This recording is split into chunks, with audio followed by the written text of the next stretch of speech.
By the way, the people who made this game made Tropico.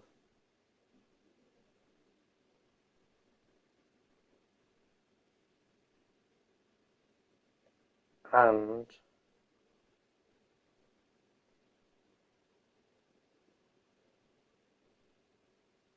quite a few games.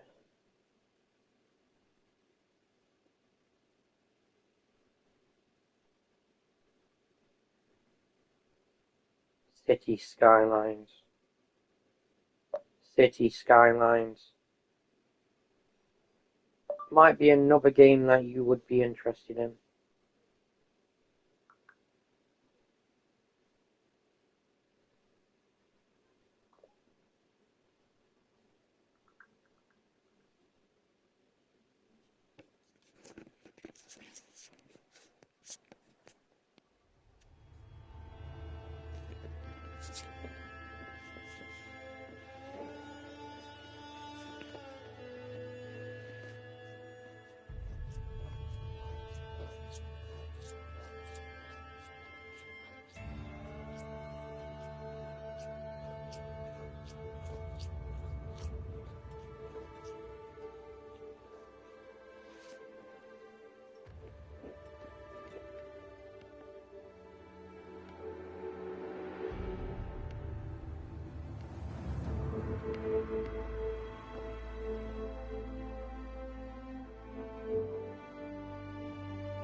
cool.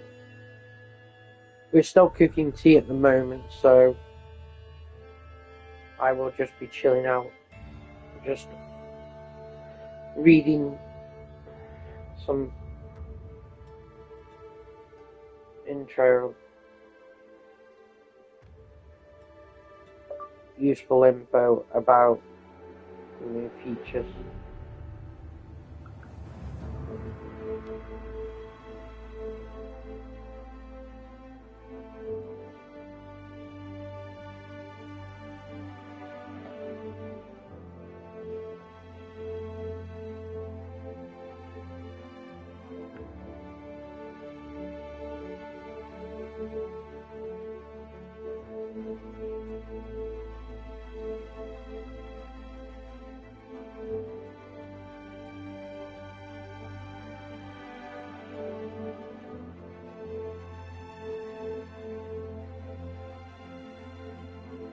Once again, you can customize the game to your taste.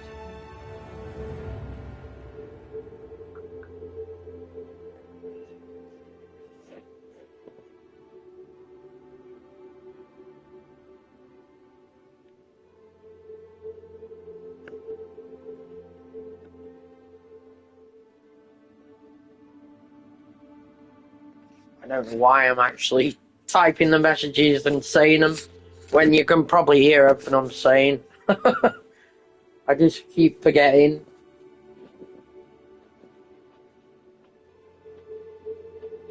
I'm just so used to doing that when I write messages. But yeah, it kind of like, I don't know, gives the viewers, or if there's any other viewers, something to listen to, I suppose. So, as you can see, I'm just scrolling through the logs in the game, just seeing what new things they've added and stuff. This game was actually in like a beta for like quite some years before it was actually fully released to the console, because there was only like well, there's a 1.0 version of it now, so they're still actually well, they're still improving the game after all this time. I can't remember, what was it, 2018 it came out, I think, I'm not sure, but it's sort of been in development for a long time.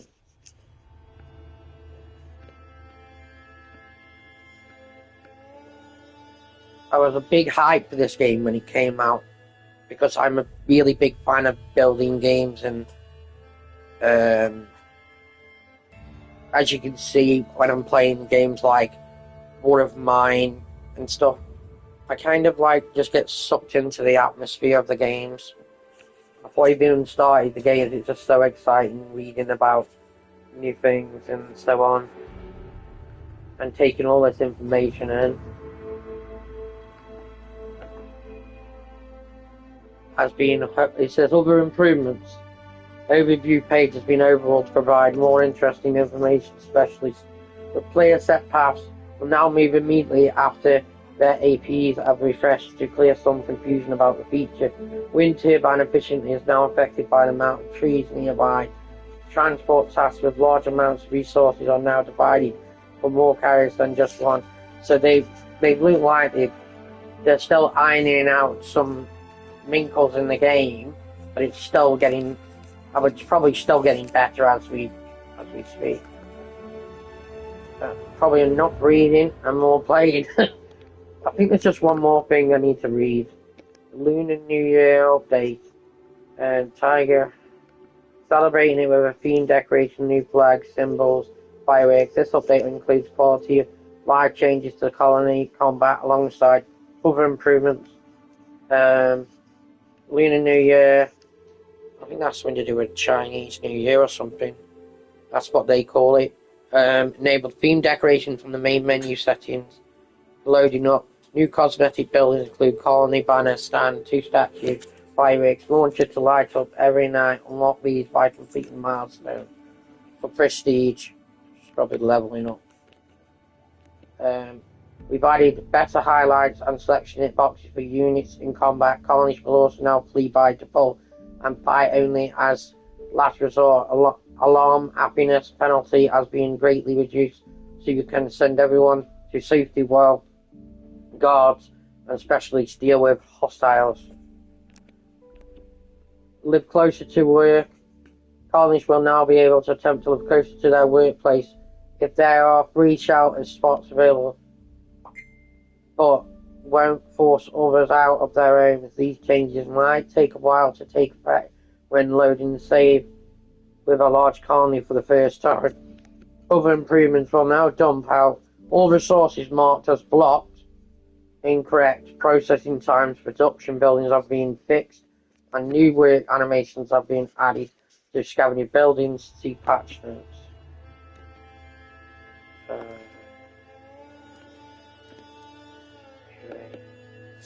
Right. Well, we were presented with the main menu of surviving the aftermath. Oh, we've got a lot to look forward to. This looks magnificent just from this looking at the screen. You know, they've just put lots of effort into the game, and they still keep improving things in the game after all that time. Double checking my food, our food.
Oh, it's getting cold. Right, let's check out this menu then.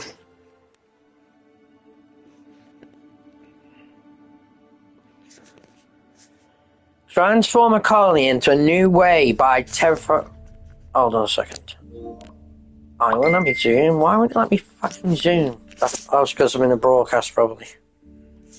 Transform the colony in a new way by transforming its soil into lush green habitat. A new threat called the Blight is in your way, but also offers unique opportunity for colony buyback with all new buildings, and find a way to turn this threat into an advantage to create a post-apocalyptic. I can't say post-apocalyptic. I'll get it right one of these days. Apocalyptic paradise. As good as I'm gonna get. So here we have new game load, Paradox account, credits, which is just the things like when you have finished the games. So it comes up with all the developers basically. This is if you want an account with them, which you wouldn't be able to see because it blocks that out. Privacy, settings, general. So we have a few things to consider in there. So we can decrease the save time, how often we want the game saving, because if we're going to be saving every 5 minutes, that's going to be a lot of save points that we can probably want to reduce. We can go up to 60 minutes per save. I think we're going to say 15 minutes maybe, or 20. Actually, I'll go with 20. Don't know what that enable season content. Oh, that's maybe the new stuff they've added. But probably just leave that off for the timing. I don't know. Actually, no, I might leave that one. Okay. Right. Audio, everyone can be turned up if it needs to be. That is the default settings they have set the audio to. So, controls. As you can see, there are the controls for the games. Lots of buttons, like normal. Right. The only thing to do is get the game started, really. So, new game. We're presented with 3 modes here. Normal game. Guide your people to survive and eventually thrive against all odds in the post-apocalyptic landscape. Custom game. Mold the game to your liking by customizing its various features from catastrophes to resources and more. Scenarios. Challenge yourself with more compact and varied scenarios in the devastated world. So taking into account we haven't got the complete collection of this game, we haven't got the ultimate edition of the game, but I don't really care because I went really more for the deal on the game than the content. It's nice to have that extra content, but doesn't always mean everything depending on how much you play a game. So anyway, we go to custom game. We can just have a little look in here to see what, things we can do. So at the moment it's on a 75% difficulty. Right, so my guessing is hold on.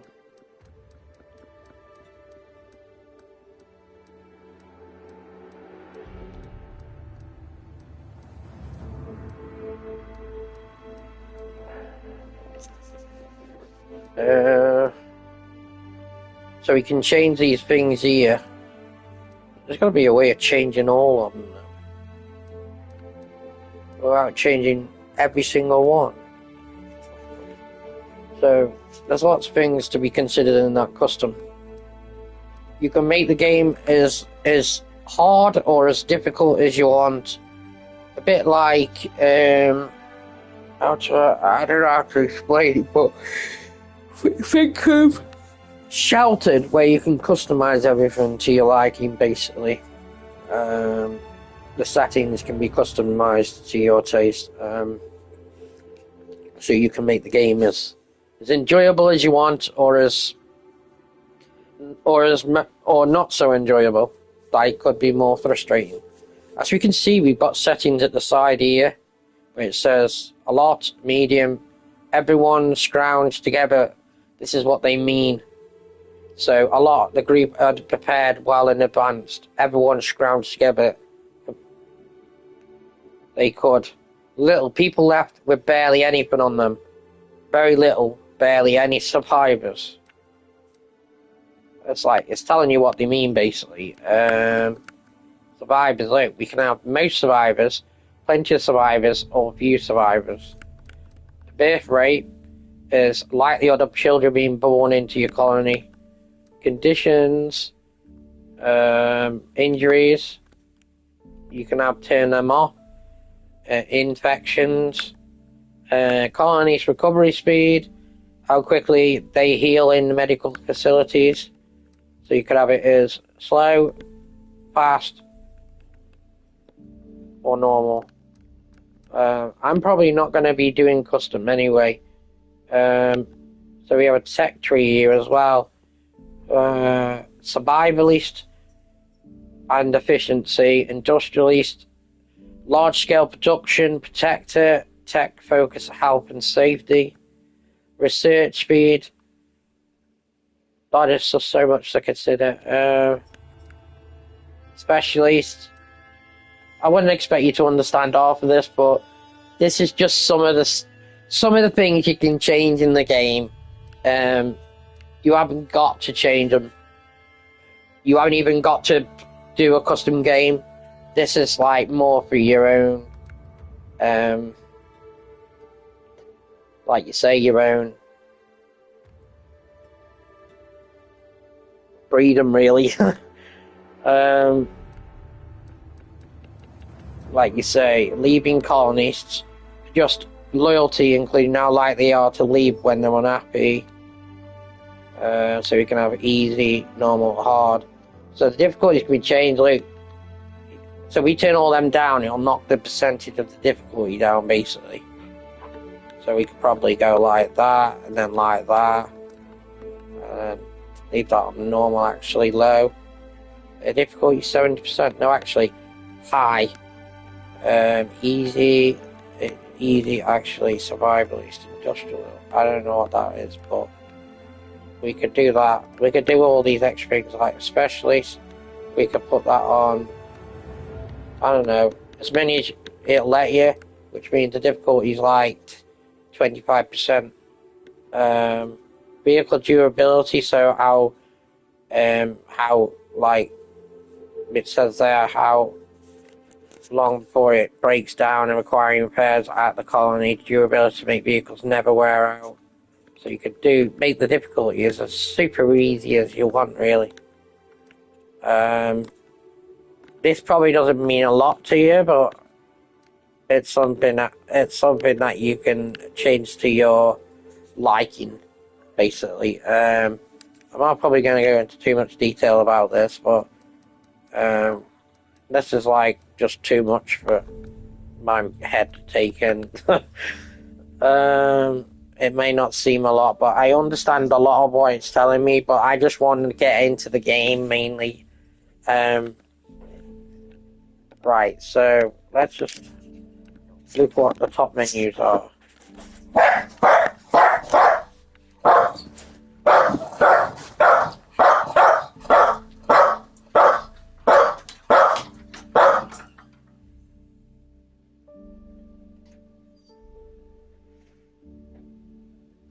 Thanks a lot.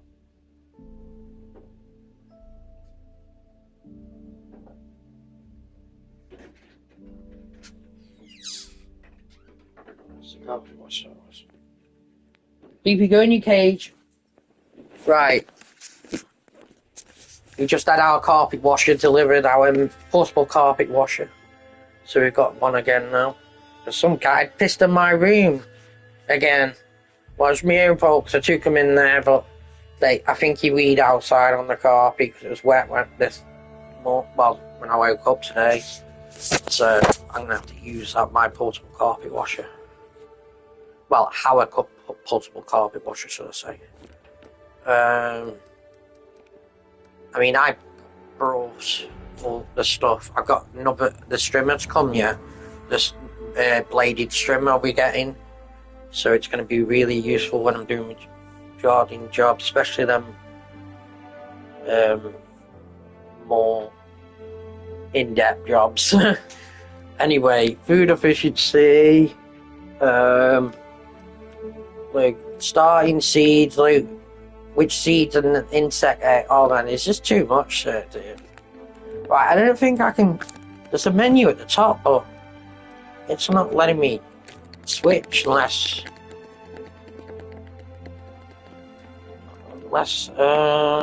something I'm not doing right. Custom game. Yeah, the top menu won't let me go anywhere. It's probably normal though. So if I click continue, oh, here we go. Right, so when I can click continue, we get this other option now, where we got specialists, and it tells you all about your specialists, what they are and their background basically, and so on, their health, their speed, their attack, their scavenger efficiency, their recovery, research speed, and so on.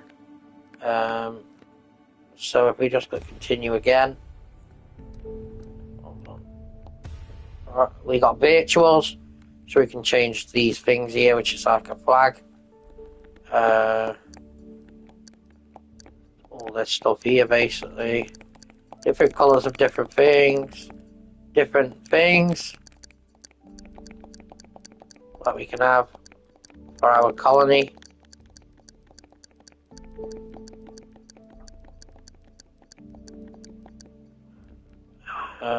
Summary. And then we can create a name for our colony. So, and colony motto, which I'm not sure what that is, but I think it's just you can put your own motto in there basically, or you can put a random one in, which is good actually, because I never know what to put in games. When they start asking me names, I just cannot focus. Like for example, your random name, you could just do that.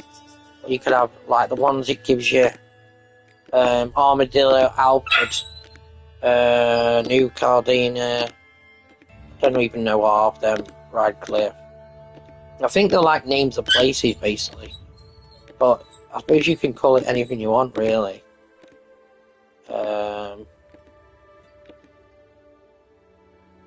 Like we could have it as, I don't know, the extreme extreme gamers or something, I don't know. Anyway, looking even at Alexandria, these are all like pretty straightforward really. You could have it as like probably Great Britain, I suppose, or United Kingdom. Whatever you want to put it as, really. It's just a name. It's up to you. And a motto that just says, rather death than dishonor. So it's like a quote, basically, isn't it? Heaven for all. Never conquered, always feared. You can just basically pick on the unity equals strength. For a better tomorrow. Or you could have probably put, you only live once. That would be a good one, wouldn't it? We kind of say that a lot. Good luck, have fun. Evan, that's pretty much all the random ones. Right, let's back out of this now. And go back into there and just have a look at what that scenario is. Custom map, world map disabled, tech tree disabled, permanent catastrophic winter. So these are like, I think these are like challenges or something. So we got Eternal Winter, classic surviving aftermath sandbox gameplay with added challenge of permanent winter storm. Pay close attention to the firewood reserves, vegetable-based food source, and energy production to survive. Survive and finish the main quest. Lose all colonists. That means if you obviously fail. The other one is Cold Rush. What was I going to say? Lead your colonies to safety from the never-ending winter storm before it reaches critical level. Exploit your surroundings by finding abandoned buildings and rare resources guarded by vicious bandits. Oh god. We're talking of bandits now, so like, look, probably more of mine. Not the same kind of thing, but that's kind of what it's trying to say. So we might encounter enemies anyway. So day limit, they have a day limit as well. Find a way to escape the cold. So you've got to basically, I don't know, keep everyone warm basically on. Probably going to need lots of fires or whatever, or heaters or different things. I remember one game I got, another game, Frostpunk, that's another game. I have a lot of these games in my head, I already have like Frostpunk. That's another kind of building game. And it's like a bit similar to that. Not too similar.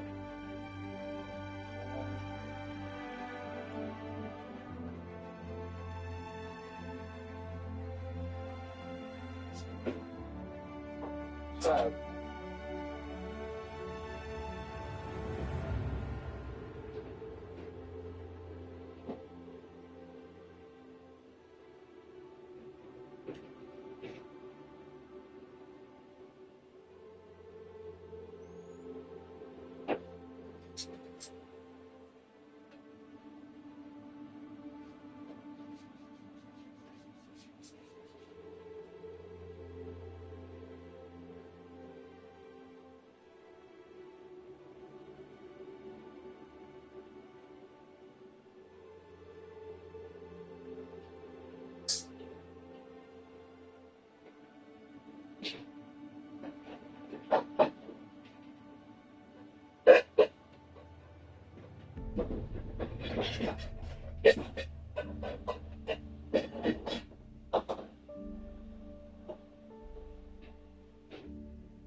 just serving tea out at the moment, so just taking a break.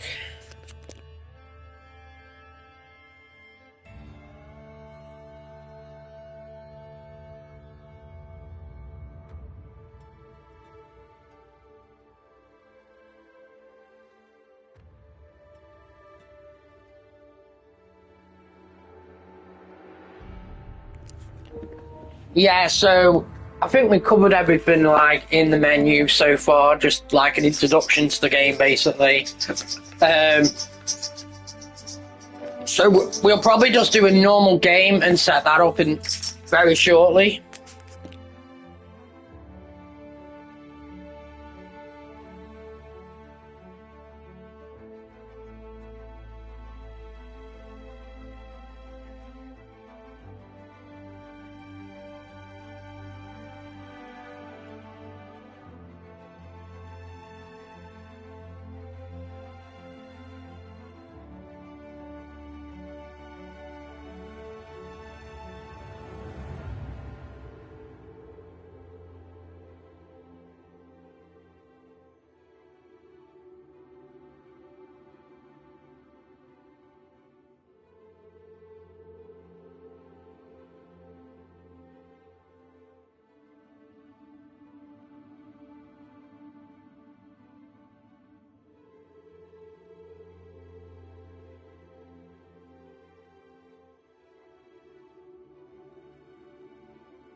You're right. I know you're eager to get this game started, or should I say, see this game.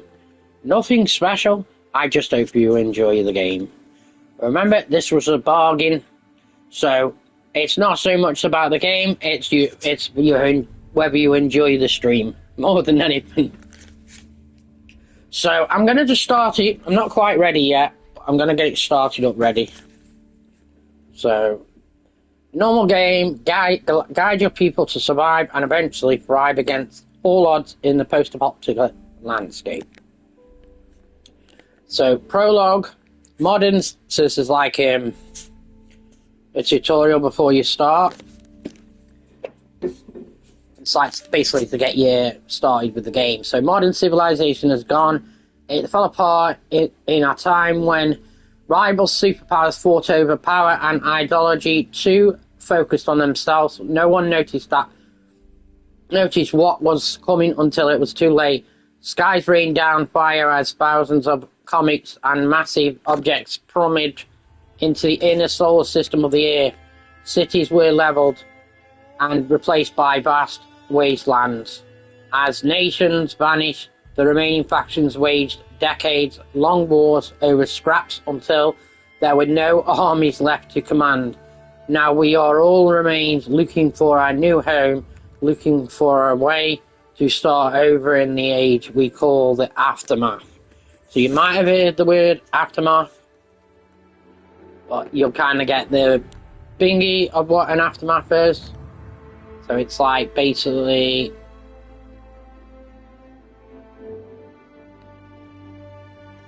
surviving the aftermath, like you say. Couldn't put it any better than that, really. Anyway, let's get it started.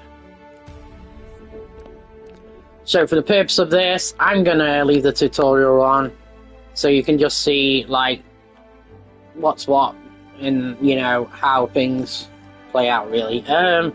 You are entering a post-apocalyptic world where building a new beginning certainly has its challenges. The tutorial guides you to survive and thrive in a hostile environment and helps you to learn the basic gameplay and interface and game concepts. Would you like to enable it? Well, yeah. I probably forgot how to play it after all this time. Look at all this. Look at all this we've been given. And this is before we even get started. So the challenge The challenge. In the post-apocalyptic world, dangers are everywhere, and every decision can be a matter of life and death. Everyone has felt desperation and longing to give up, but from now on we control. We decide what our fate will be and how the challenges the road ahead of us is. Well, we can have a few challenges that can be expected. Easy, lenient experience, the worst has passed. It's a tough road to walk, but never unfair. That sounds more like me. Medium, challenging but fair. Perilous road ahead. And then we have something that's probably hard, which suffering can't be avoided. Difficult, never-ending hardships. Ongoing apocalypse. So things get harsher and harsher by the sounds of that. And then you've got the hardest one, which is life is harsh and unfair. Armageddon for the daring. Survival is unlikely. Let's just go with it's a tough road to walk, but never unfair.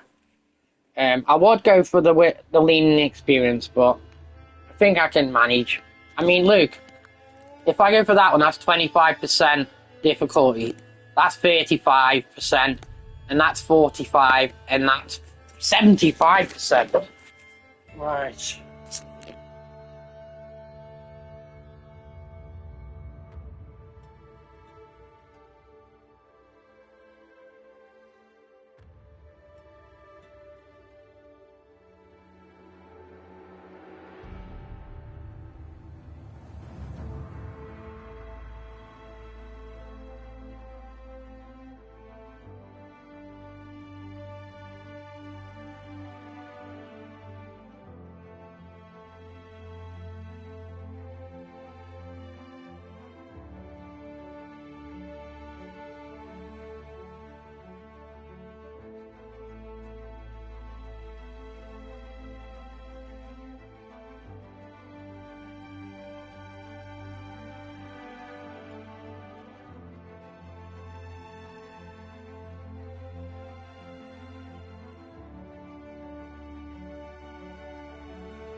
Sorry, I had to go and do stuff, so I'm still in the middle of doing stuff at the moment. We just got to put the gravy on our food, so we've got you some. We've done you and your brother some food. But if you can't hear me, then mum's the word. So yeah, I'll let you know when it's ready. Just waiting on the gravy at the moment. Just got to get that gravy right. All them juices from that meat. So around this screen, I'm going to go with a tough road to walk, but never unfair. This is perilous, so it's probably.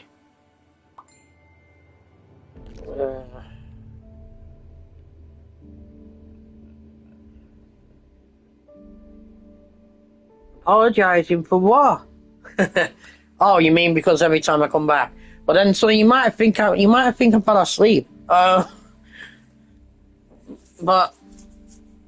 you know, it might be boring looking at a screen for a while. But you know, I'm eventually gonna come back. It's just that I trying to prioritize other things more than doing what I'm doing. But you know, sometimes it's how my mind works. So anyway, let's get on with setting this up. So here we've got catastrophes are still sweeping across the continent. Extreme weather conditions and natural disasters have become part of everyday life. Is this good as it gets, or should we push deeper into the wasteland? The worst is past, time to rebuild. Occasional catastrophic, so something bad happening basically. Could have a I don't know, we could have a tornado or a bloody earthquake or something. Or something could just wipe our population out, like a meteorite could probably come out of space and just obliterate us. But anyway, we could have, it's a dangerous world, but we'll get there. Common catastrophes. Push forward, the apocalypse never ends. Frequent catastrophics. Disasters are the new normal. Constant catastrophes. Well, we'll probably do the same as the other one, so we'll probably just do that one, but we'll get there. That'll be like ongoing. So let's just do that one. Now we got to choose the environment. This is customizing our difficulty now, so we could have it on the easiest difficulty if we wanted. It would lower it down, like for example, I could go back now and I could probably do that, and then I could probably do that, and it's like, hold on, environment, 55%, challenge selected. Why is it so important for me to choose what I want? I might as well just choose the same for everything, but we have another one here. It's environment. Destruction on an unimaginable scale can be seen throughout the planet. Nature's delicate circle was broken as the bombardment of different catastrophes never stopped. Once lush areas turned to dry, irradiated dust bowls that now cover the scared land. It is the same everywhere. Hold on. So let's just make sure I've chosen the right one for that. Right, so I think it's number 2. I don't know if, hold on. I think that's the one I've chosen. Well, let's just double check actually. Tough road. Hold on a second. I think it just customizes the whole thing. Because when I change this now, I think it changes that. I'm not sure. Let's just see. Yeah, because I put it on that.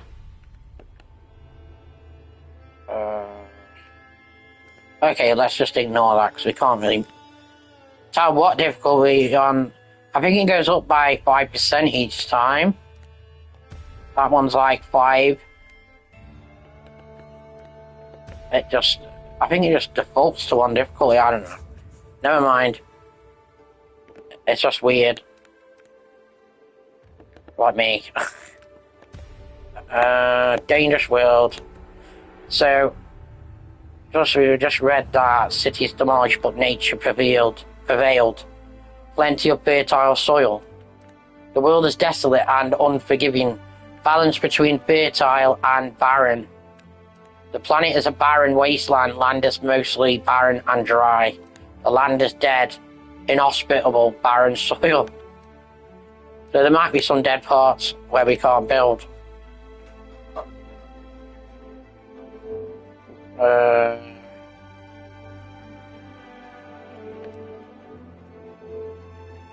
just trying to think, actually. But I prefer that. I'll just put it what I think's best.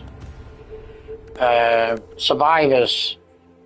Scouring resources from the wasteland has become more... I mean, if you go through this menu, you could probably just click X, X, X, X and just skip the whole lot.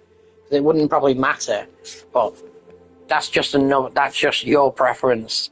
So scouring the resources from the wasteland has become more difficult and dangerous as years pass. What is left is usually contaminated or just broken. We manage through combination survival skills, and look, there have been encounters with other survivor groups as well. So joining with other groups has helped abundant starting resources. That means plenty of resources, basically. It has been wise to choose who to trust. Well, average starting resources, some survivors, that one says plenty of survivors. Trust is a commodity one cannot afford. Scarce starting resources, like thinking like when we were playing like War of Mine, or where we had limited amount of things that we could hold in our inventory, whereas this is similar to that. This is a building simulator as well, so it's a bit different, but you sort of get the idea anyway. So close family, all you need. Insufficient starting resources, barely any survivors. It depends on how bad you can. Say our world was destroyed, and obviously the land was, I don't know, dominated by Russia or whoever wants to try and take us all on. Then we just don't know what the land could be. It could be desolated, and this is what it's all about, basically, the aftermath. So I'm not enough explaining anyway, because I haven't a fucking clue what I'm talking about. Like most things. That's what I assume anyway. So it has been wise to who you trust. Yeah, that sounds good. Ideology. In the wasteland, there is no right or wrong. The only thing that matters is survival. Everyone who comes this far has done or seen something they don't want to talk about, but that's not the way to build a better future. Let's leave the past behind and choose our way forward. Trust on basic survival skills, tech focus, survival efficiency. Aim for progress and technology. Tech large scale production. Take care and protect the people. Health and safety. Well, survival and efficiency might be that. Or aim for progress and technology. That doesn't sound very like me. Even though I'd probably set everything the same, I would probably say take care and protect the people. So we're going to choose a different one for that. And everything else is near enough the same. So this is where we need to choose specialists. So we could have a scavenger.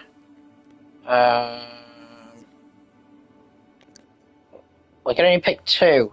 So we're going to have a scavenger, While most scavengers look for fortune in urban areas, she feels more at home in the forest. She finds a peace in them and can disappear among the green without a trace. She also skilled in reading the landscape, able to find things that most would consider already lost.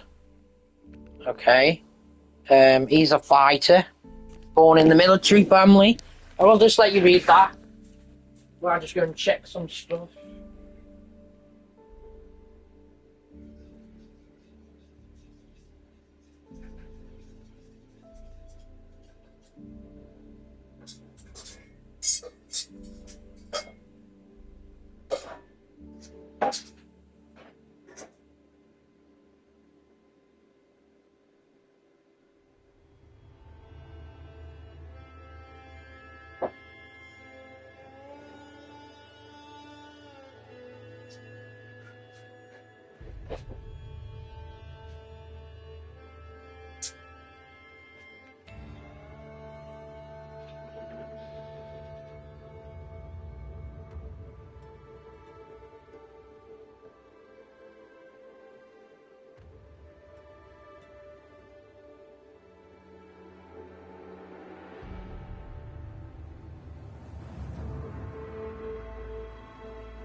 Hopefully I'll finally get into this game.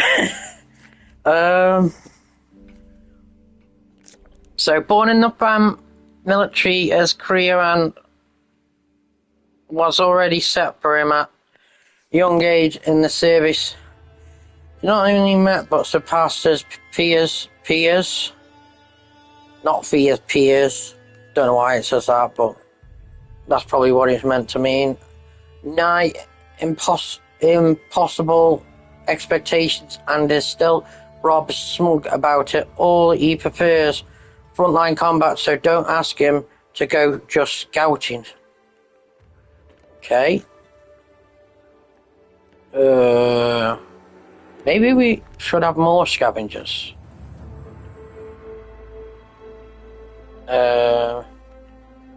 Scientist, scout.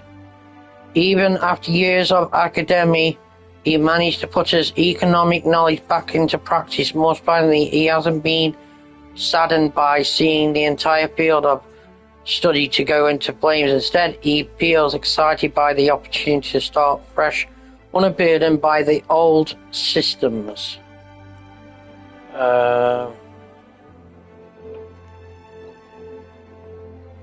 He pushes himself much harder than many, staying awake for hours when others have gone to sleep. That sounds like us. He's aware that there is not so many left who can do the work he's doing. Even few stay able to practice their profession during their early morning hours. The urge to give it up is great, but if he won't finish the work, who will? In other words, you've got to get that job done. It's not going to do itself. So we can either have another scavenger. I don't think I really need to think about research, well, science at the moment in time. But I think it might be better to just have two scouts. Well, I know not two scouts, sorry. A scout.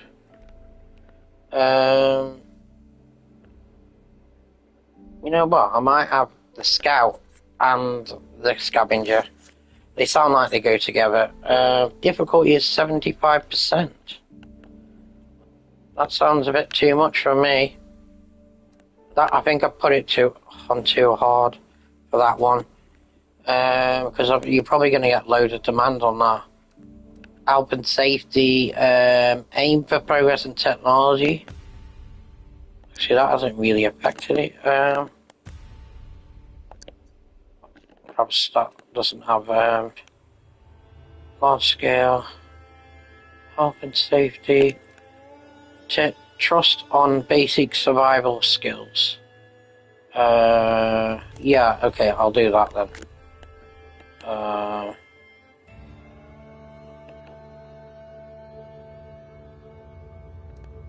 It's wise to you to trust.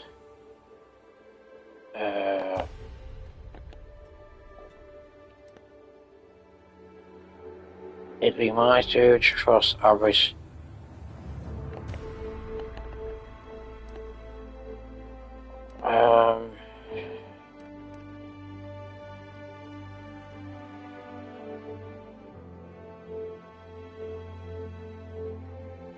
Since it's demolished, but nature prevailed.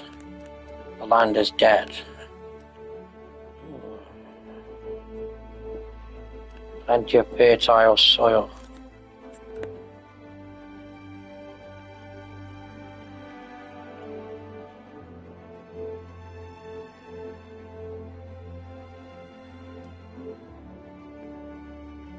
Actually, I might put that one for that. I don't think it matters what we choose here, to be honest, because I think it just sets it automatically, so it's not saying that we've selected it, so I don't know. It's just doesn't make any sense, that doesn't, but a challenge.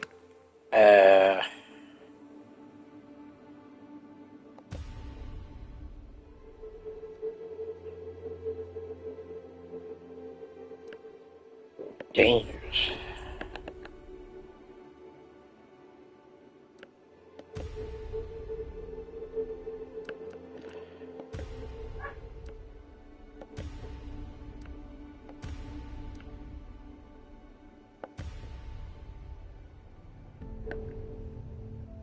Let's just get on with the game. Enough messing around with there. Right. A style flag basically for our aftermath. Our empire or whatever you want to call it. I like blue, so I'll have blue. I was gonna have this shield actually with the bear. Nothing too flashy. We could have the one with the skull and bones. That might be better actually. Oh look, they even got a penny, look. On the penny of the queen. They kept crowns. Tiger.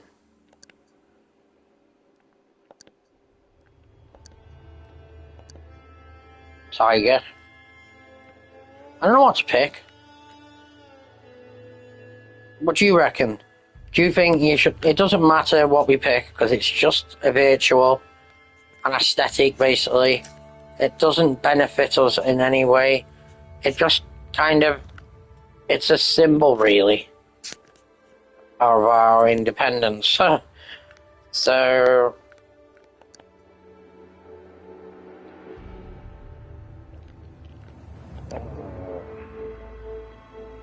Shall we have the coin? Let's just do the coin then. Right, so now we've got to decide the name of our colony, which I was dreading. Or we can type our own. Whitmere. What shall we call our name? I don't really like any of these names. Skylight.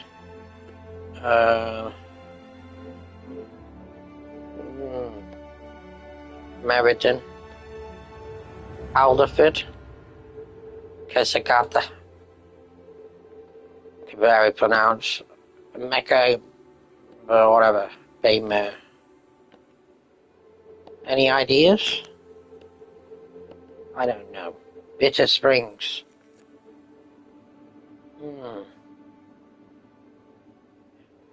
What about Springfield? Isn't that in The Simpsons? Brightway.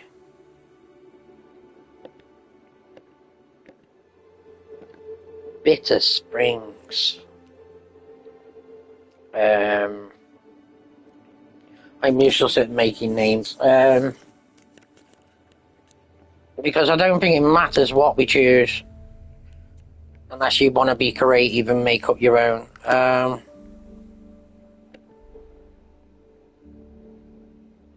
So for the purpose of this one, I'm just going to choose Skylight. 4 Mile. Brightway.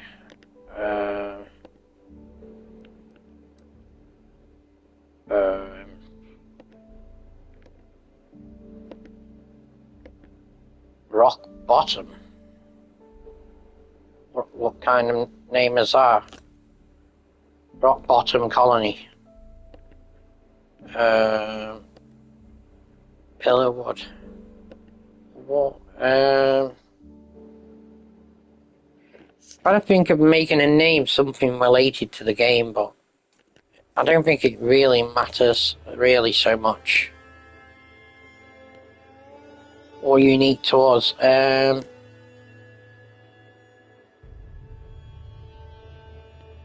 Only name. What about... Yeah, you only live once. That's a good name, isn't it? Well, it's the only name I can think of.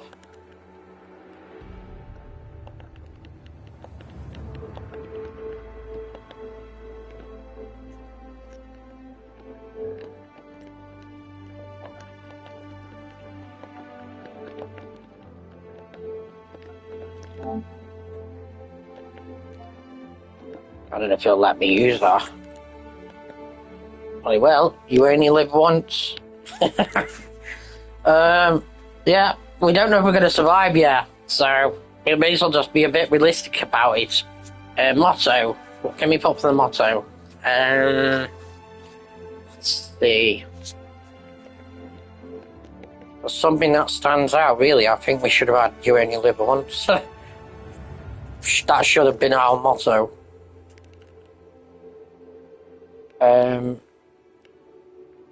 So let's change it to our motto. Let me just voice type this in. If I can. Where's the microphone? Disappeared. Can't use the microphone.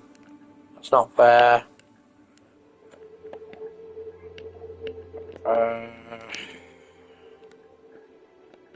I'll have to type it then.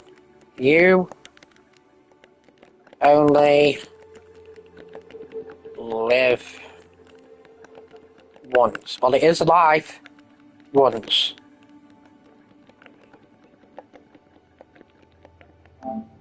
Alright.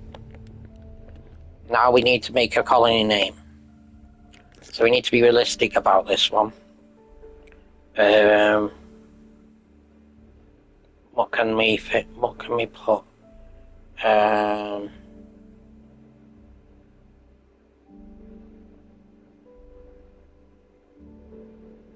Colony name.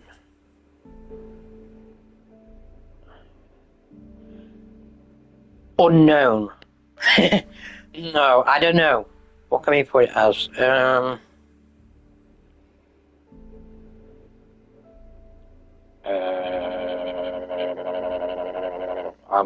I don't know. What about?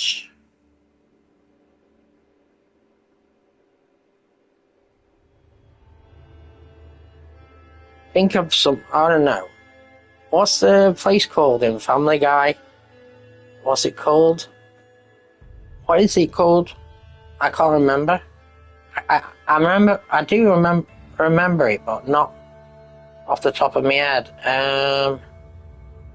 What was it called? Was it?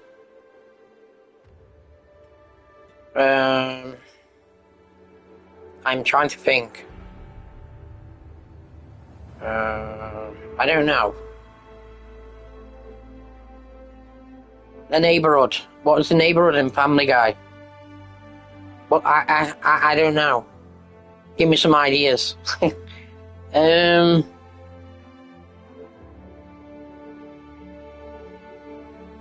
trying to think.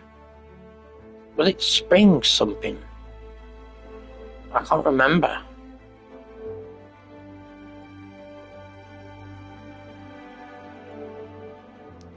Please tell me a name. Please, somebody tell me a name. I need to make a name. And I'm not gonna start until I made this name. Colony name. Basically, it's a name for our civilization. That's what the colony is. So, it's for humanity. Or for whatever you want it to be, basically. Why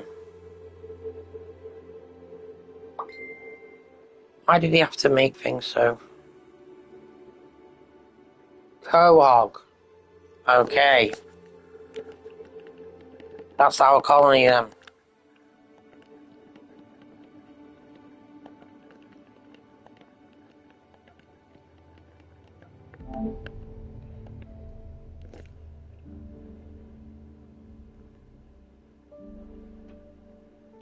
You couldn't get any better than that. Cohog. That's a unique name, that is. Because I don't even know what it means. Now I know. I thought Family Guy was something else. I thought there was another name. Or the area. I don't know. Maybe you probably, unless you think, and then there is Quagmire. But you know what? You only live twice. You know, it sounds good. So let's just keep it at that. It's just a name, and it doesn't mean a lot, but it means something to us. Right, so here we have our settings. Industrialist. Hold on a second, I just want to double check something. Uh,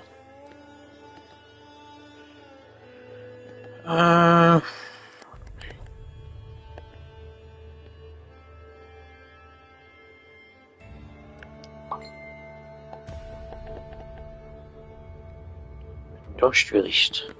Hold on, let me just check this other one. Survivalist, that one is. They all mean different things.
We'll get there eventually.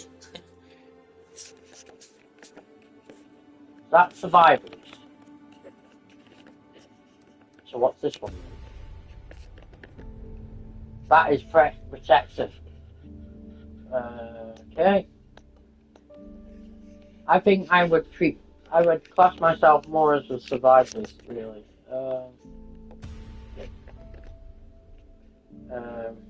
Environment, common trust, medium challenge, yes, tutorials, main quag, maximum map seed. Don't know what the fuck that means. Whatever that means. You can find your map seed later in the pause menu. It's got like a coded name.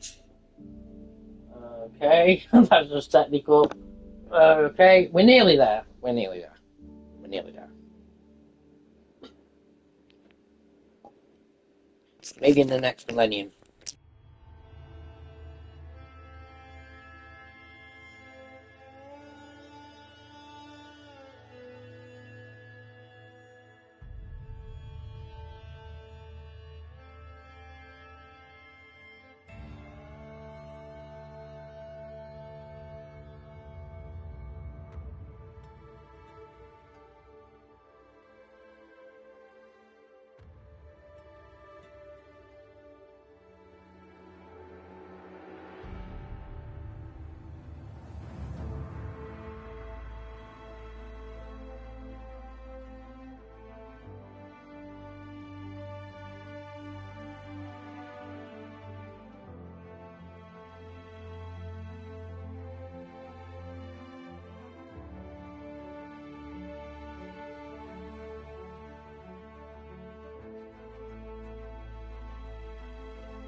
Right, before we get this started, I have got something for you. Can you come outside in your back garden?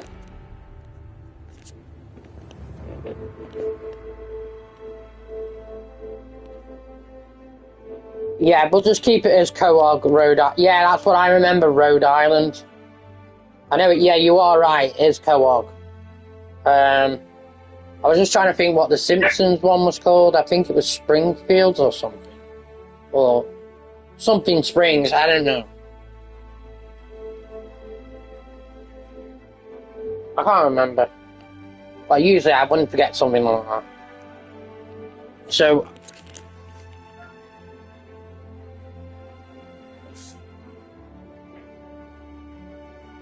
you there? Wait a second.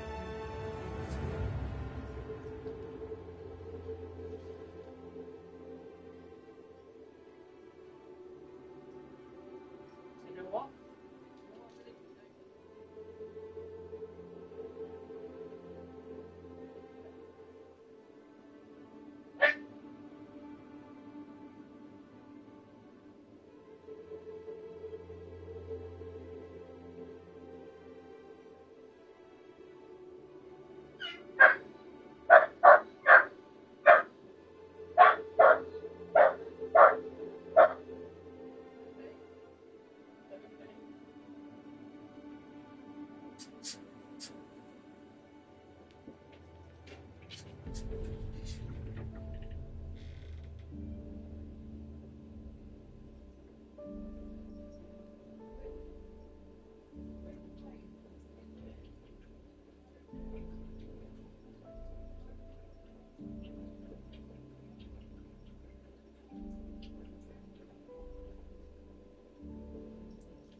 I'm on the stream, I can tell her on the voice.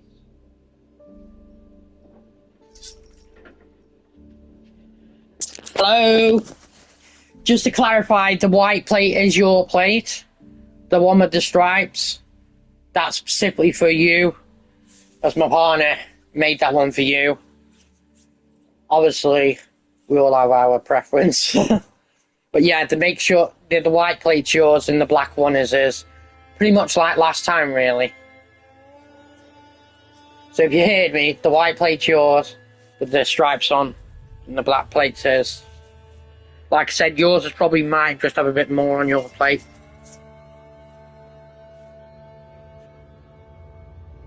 Just let me know you got my message.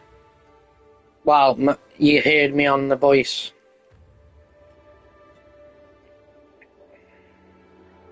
Otherwise, I'll send you a message.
Right, hopefully we should be getting into this game very soon.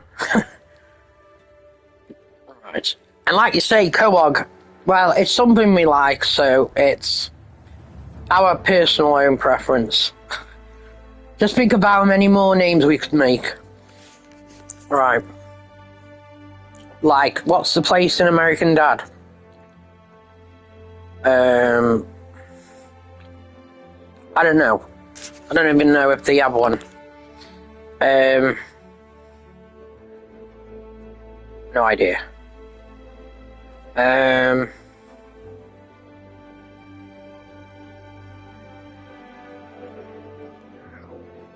Anyway, I don't think it matters. I guess looks unique.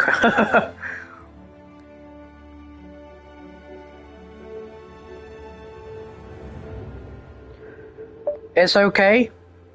You don't need to apologize. We did it because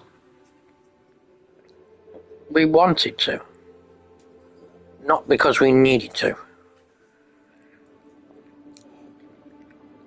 Like you say, I noticed that you have not been feeling too good lately as you came out, and I can tell that from your face and your, you know, when your hair's all over the place. You know, we all have a bad hair day, don't we? But never feel ashamed. Oh yeah, Langley Falls, you're right there, yeah, Langley Falls. So we could just call it Langley.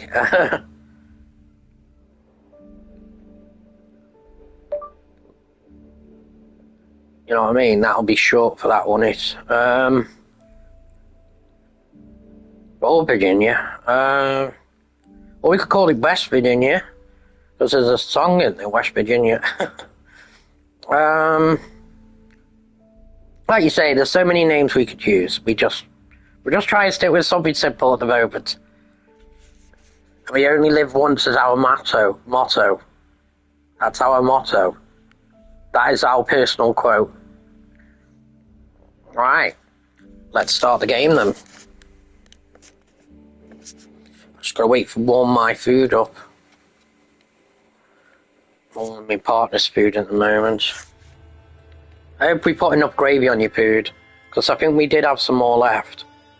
But because the parsnip tastes a bit charcoaly, this is usually how they're traditionally done. But everything else is fine. I think it's when you cook parsnips and then you have chunky parsnips, you have to cook them. They tend to take longer, so then the other parsnips kind of get more burnt. But it's kind of, you know, tradition, as you say. Anyway, let's just get briefly started with this game. So I have no idea what difficulty we're playing on. All I know is, well, we're challenges medium and the common catastrophic environment, average temperature, humidity, small patches of fertile soil. So all our difficulties: average starting resources, ideology, survivalist. So that could be quite brutal, actually. Ideology. What did it say ideology was? Let's have a look. So no right or wrong matters to survival. Everyone who comes the far has done or seen something they want to talk about. But that's not the way to build a better future. Let's leave the past behind and choose our way forward. Yeah, because the protector. Anyway, it doesn't matter. We're just getting too wrapped up in the game. I was like this when I first played it, like in the past, and then before I got into the game, I just could not get into the game. I don't know, maybe there could have been bugs in the version or something, but it wasn't. I don't think it was like the full version of the game, so it was still like making like a pre-beta test version, basically. So the game has a lot of depth. But this is how it starts. It's a desolated land. Settler starts a new colony by unpacking a building and campsite. The campsite selected from the build menu. This is supposed to be a tutorial, so it's supposed to be guiding me. Sure, I turned the tutorial on. Yeah, it's definitely on. I keep hearing someone going quack, quack, quack, quack.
Just waiting for my food now, and then I can enjoy my food.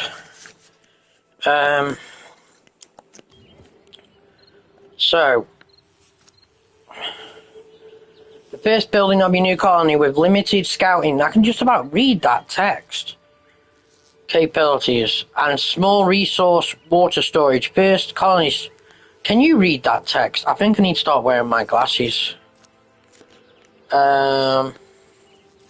And then be honest with me though, if you can read this text, because I don't know how far away you are from the screen, and I don't think it really matters whether you can read it or not, but it certainly would help if you could see what things mean. But I don't think there's any way you can do anything about that, so there's no customization, so we'll just carry on anyway. Right, so we start with building a campsite.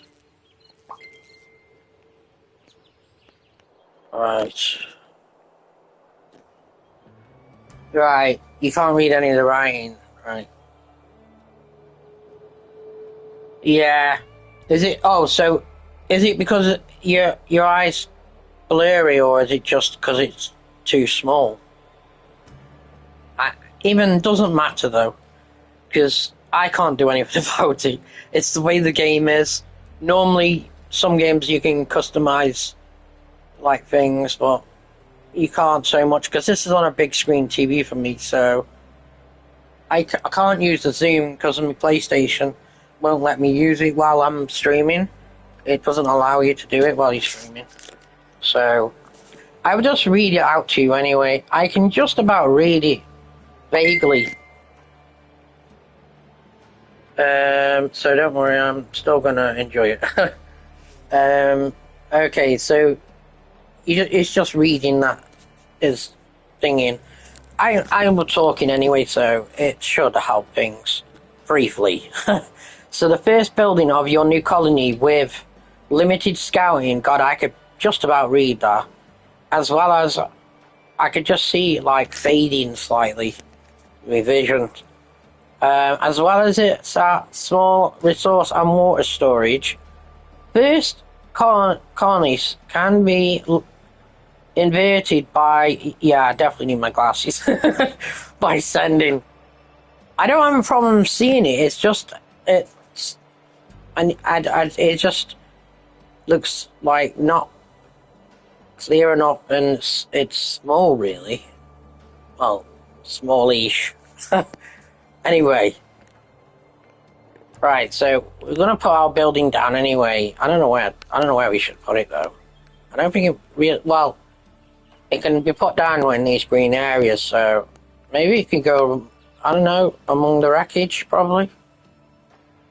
Well, let's see, we can rotate it around.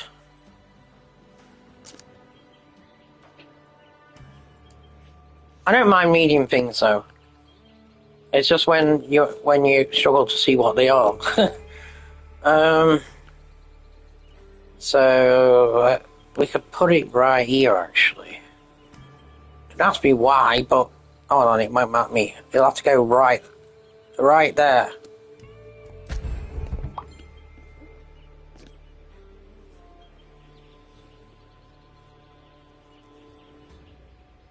Okay, no problem. You could probably hear me anyway, because you can just adjust your volume, so you could probably hear me loud and clearly anyway. So, preparing your colony task. Open the build menu. People are waiting for a signal. Shoot a flare. Well, I've only got a campsite. No, I've got all these materials, all these things, look. I haven't a fucking clue what's going on. Right. Where's my character gone? It says shoot a flare. I don't know how you do that.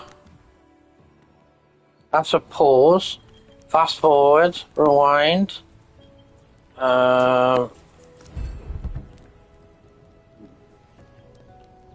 Signal, it said. Campsite. Okay. Characters. I don't know, he's in my campsite, is he? I don't know where he's gone. I don't know, it looks like his life's going down. Waiting for a signal from the They are. They are cold and hungry, yet willing to work, should the colony take care of them in return. They can be invited in right away or later, in case the settlement needs more time to prepare. Yeah, so we haven't got to invite him in yet. We could just start building up ready for him. We might need to though if we need extra people. Because we've only got one man. So maybe having a few some more. Continue repairing. Right, okay, let's just do it. Look, we just shot the flare now, Luke. Flare.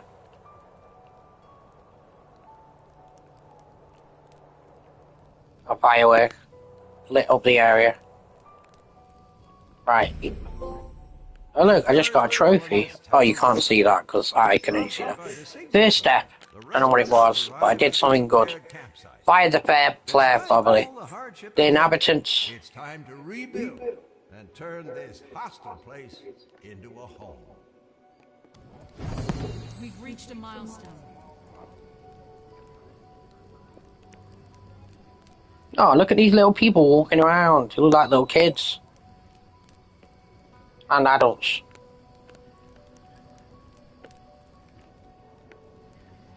It's like they're walking around in slow motion. How may I help?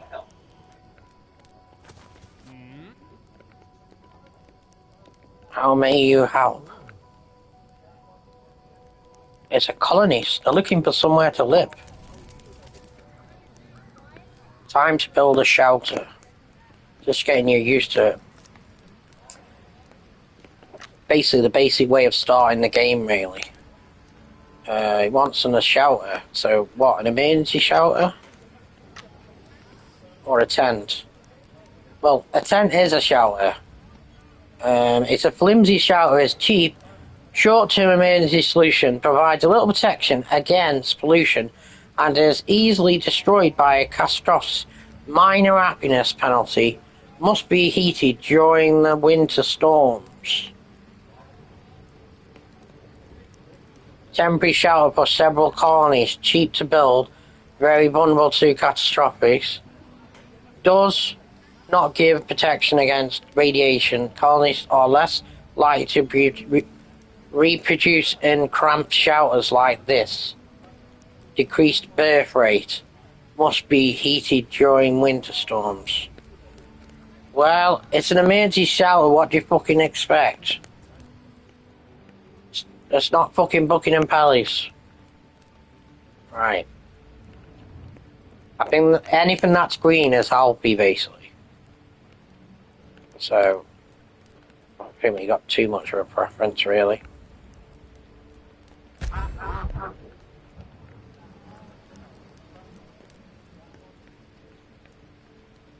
Look, this is where they collect their resources, look, these little blocks here. And they use them to build stuff. So I'm gonna get me food out of the microwave.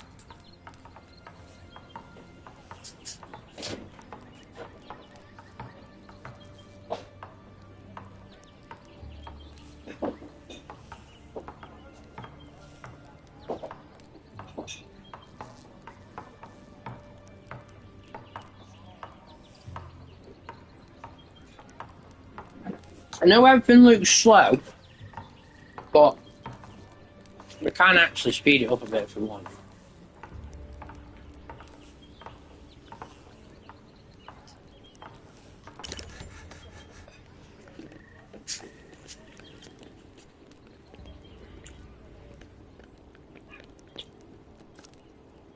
Construction complete, emergency shelter, 5 colonists are homeless. Well, how many colonists have we got? I think we have 7, I think. If that's what that thing means in the top corner. We need to build more shelters. These shelters can hold more colonists, though. Whereas them can only hold 3. We need 5. Which means we'd have to build another 2 of them. And then we probably only have space for 1.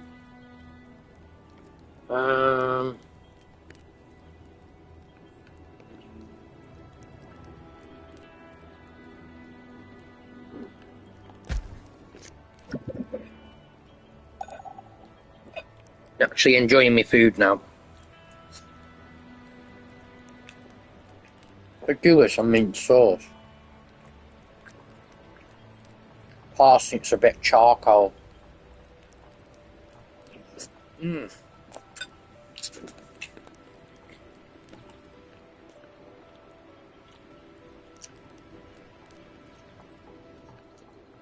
Oh look, we have plastic. 389 tons of plastic here. So that's where we get our resources from.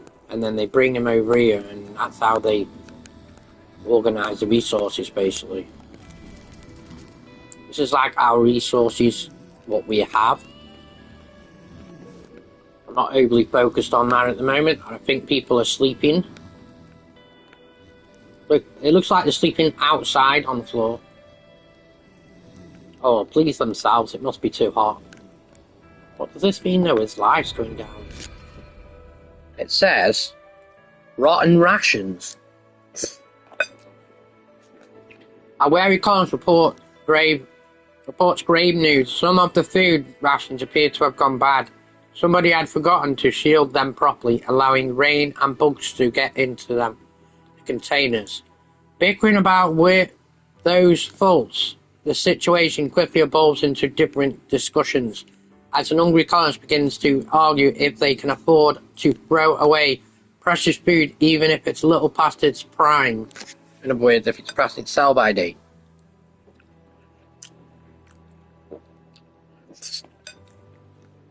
Well, it would make sense to bin it, but we're living in a post-apocalyptic world. So, that says minus something. I don't know what that means. Maybe happiness? Maybe? Not sure what it means, but let's just keep the food. It's gone. Even though it's past its sell-by date. Made a decision, now he's stuck with it.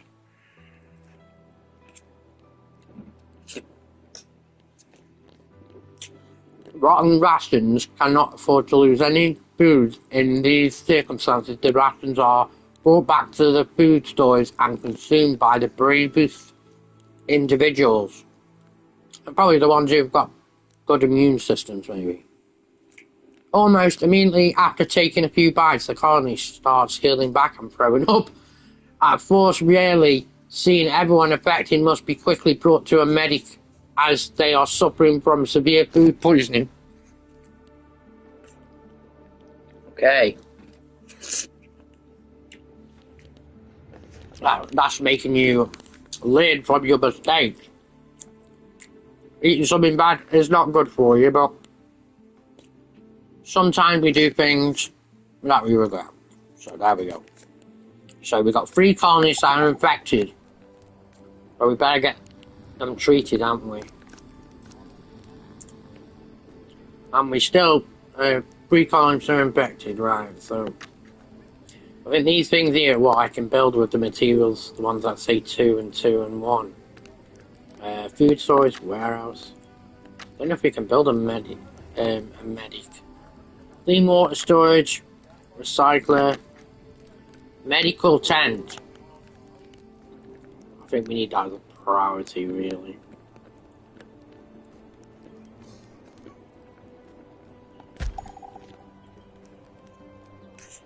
Well, so if our workers are not well, they're not going to be well enough to build our population. Colonists die.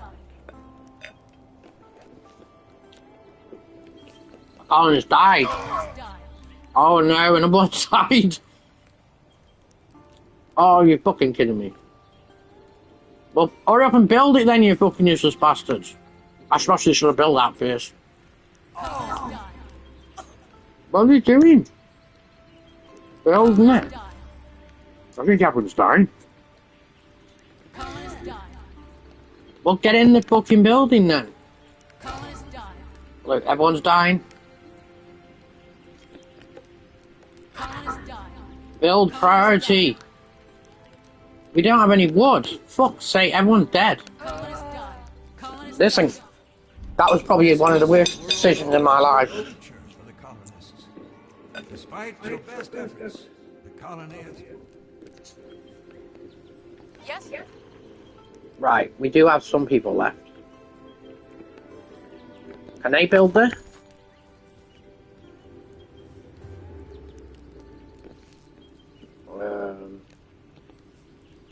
No, but we could do with some more extra survivors. No free carriers left. Oh, shit. That was a bad mistake.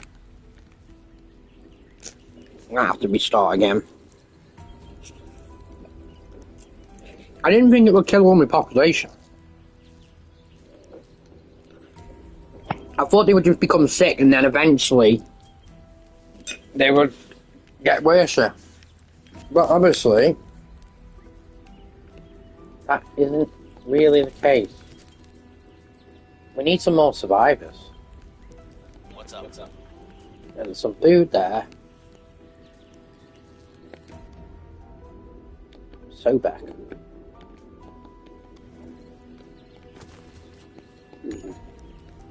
Berries.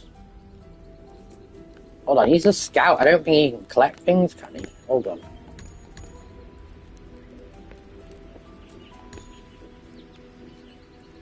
Build a gate to send specialists to the world map. Hold on, where's my other colonies? We weren't prepared, and I opened it too soon, probably. And just messing around, I fucked it up. I don't know if there's any way I can recover from this now. That's why I said I couldn't quite get into the game to start with, but Your orders. I want to be able to like the game.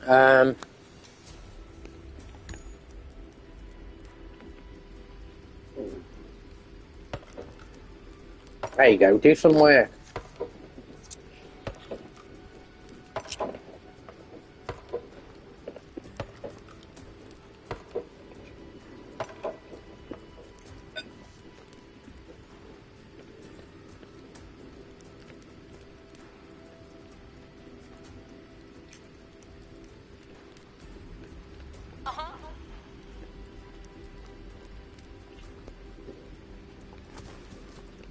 Maybe we can send out another signal. I don't know.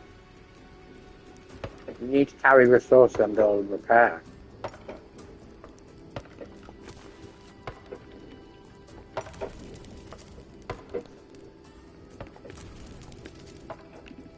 Loud resources.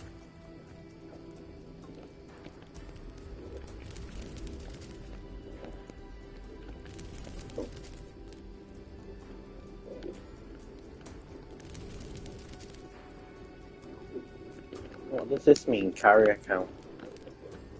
None. Handles tasks.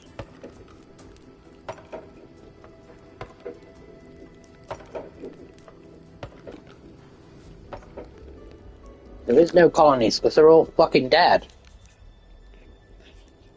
I killed them before we could even survive the aftermath. But the idea was to survive in the aftermath. It wasn't so much survive the aftermath.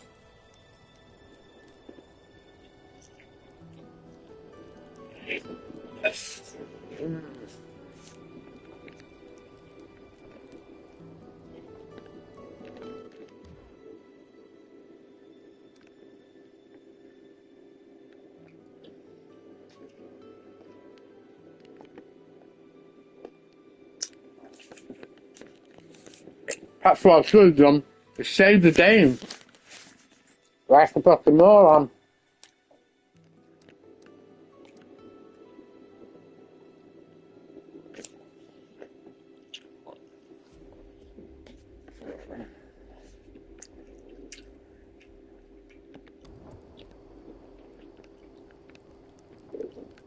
I don't know what to do.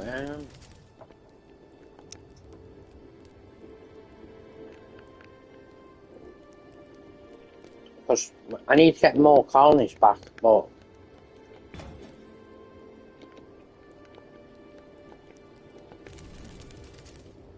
that's building operational.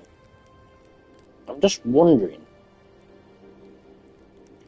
is there something else I can build? Hold on a second.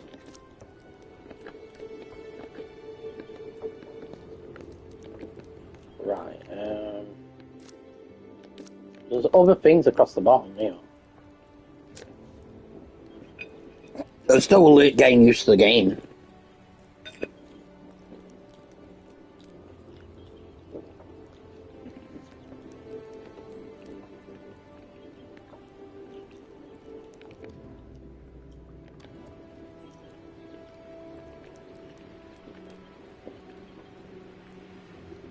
Radio station. Skylights, no radio.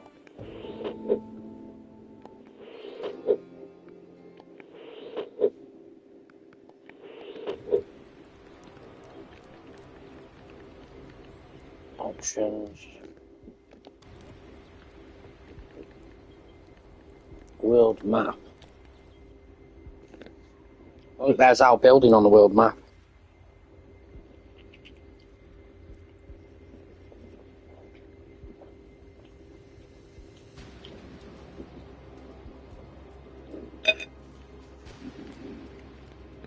Survivors 3.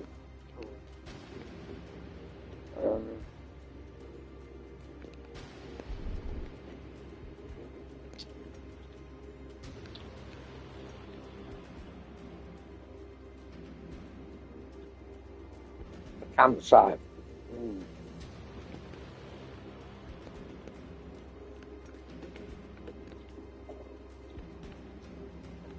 Oh, you can navigate all these menus at the top. So you can see what they're... So you're telling me that's it? We just fire one player and then we start with that amount of workers then we have to go colony view. What does that mean? Dead colonies. Take and build a burial pit. Yeah, but I haven't got anyone to build with. Yep. Apart from a scout. And it's just a bit confusing.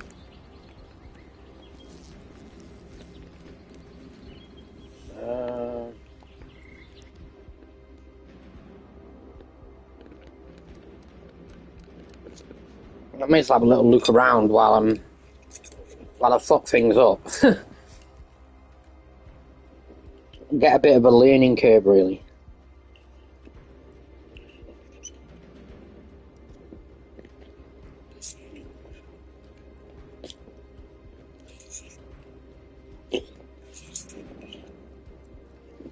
So far, so good, though.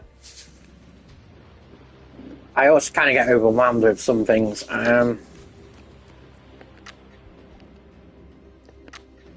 So these are like yeah.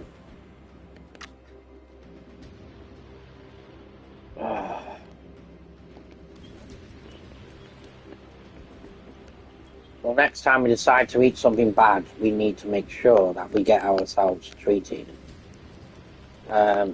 We need that medical tent there as soon as possible, really.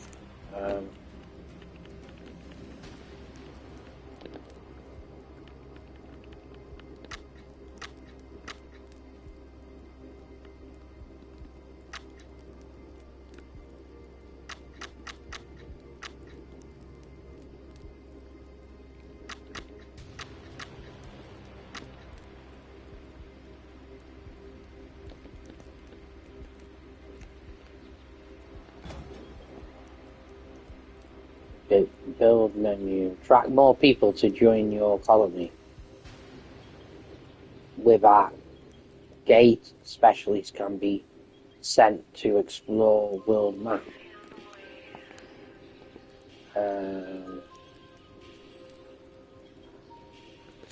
Yeah, I was not prepared. I rushed in too soon. That's what it's all about, learning.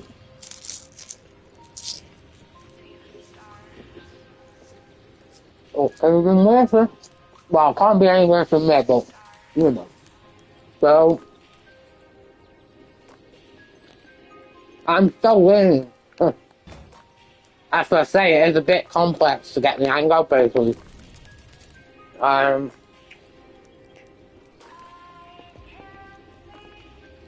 may I help you?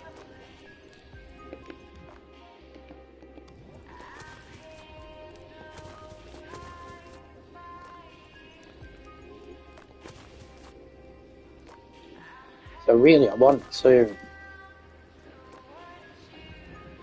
Hold on. Rebuild the collapsed gate from the menu to attract more people to join. Your orders? Rebuild.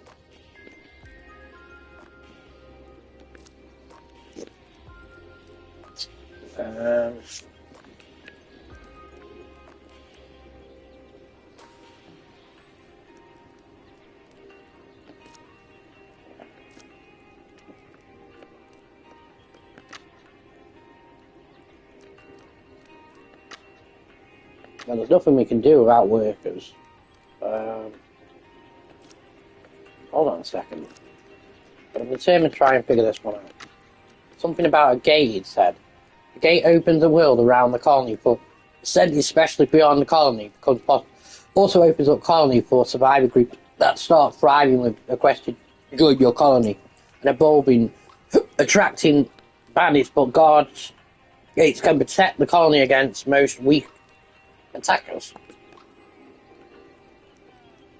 But I don't think I'm going to be able to build the gate with no colonies. Because they're gonna need to build it unless these specialists can build it. I very much doubt it. And yeah, they are human, they can do other things.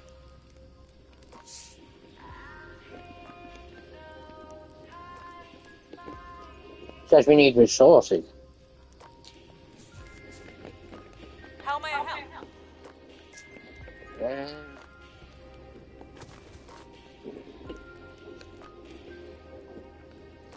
I got this one. Scavenger.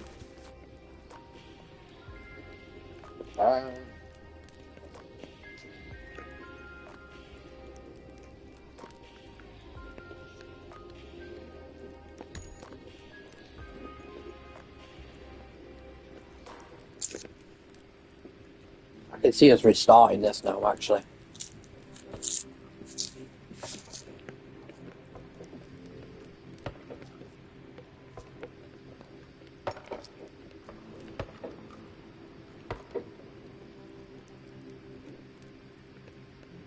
I mean, this is a one-man army.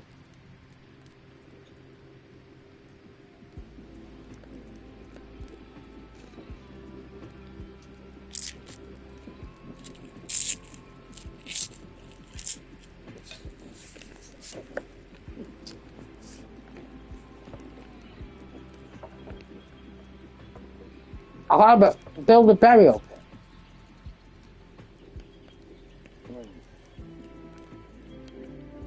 I think the body's like you saying.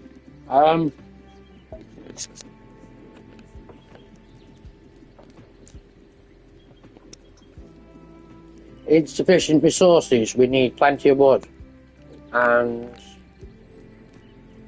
something else, which is build next. Well, only one building can be prioritized at a time. Do you want to change priority? Yeah, I do. I want to build the gate.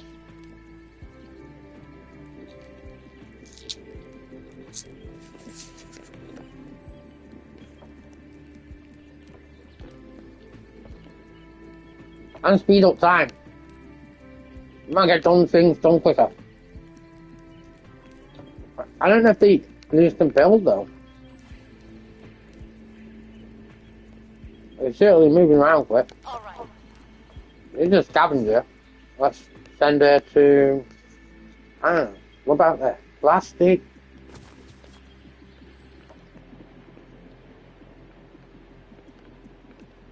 Plenty of wasteland.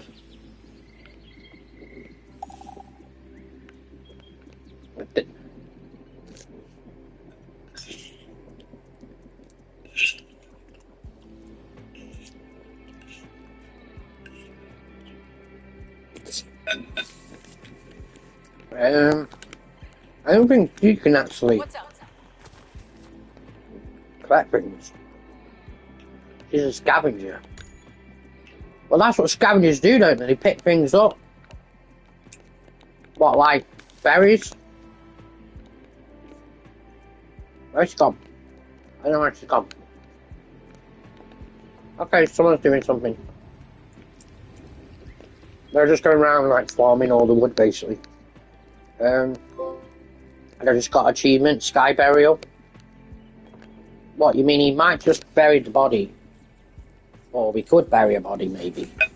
I don't think anyone's going to want to come to a population with a load of dead bodies all over the place.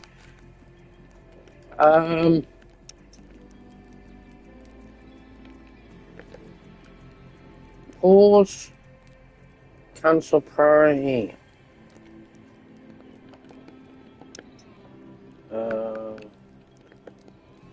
Pause that one.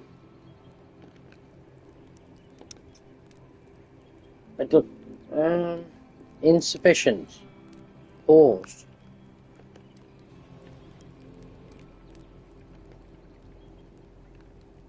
Insufficient. Manually pause. Oh, you see, cancel construction. Pause. You need to find, I don't know, them other materials. Ready.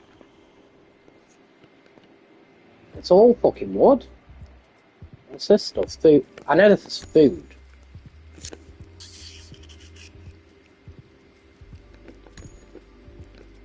I don't think they can do the food, so... what's it? Medium pollution deposit.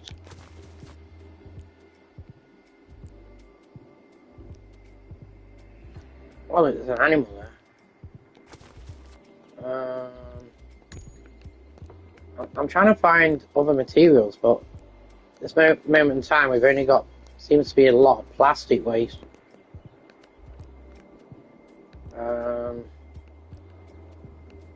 Maybe this one will be the closest.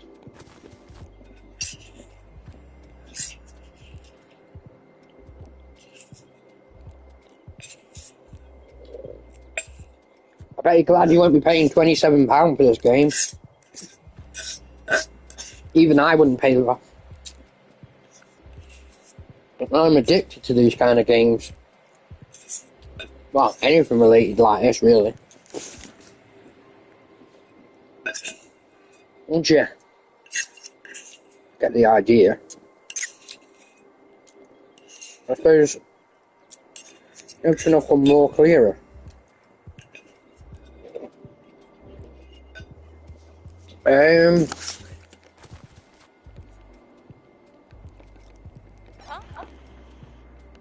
Maybe I should have had 2 scavengers, because I don't know what.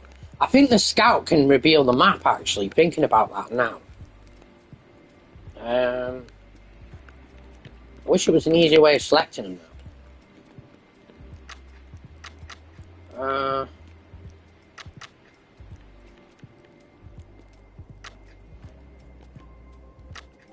Hold on.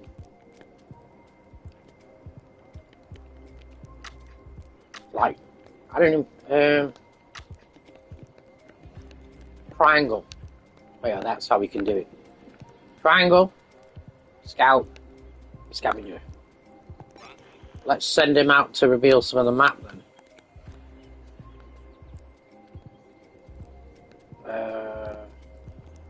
But we haven't unlocked we haven't done the gate yet, so we can't really do much. That gate's still not built. It says 190 wood. We got 236 wood. But build. I don't know. I don't know what the fuck they're doing. Without them colonies, I don't think it's even possible to build anything.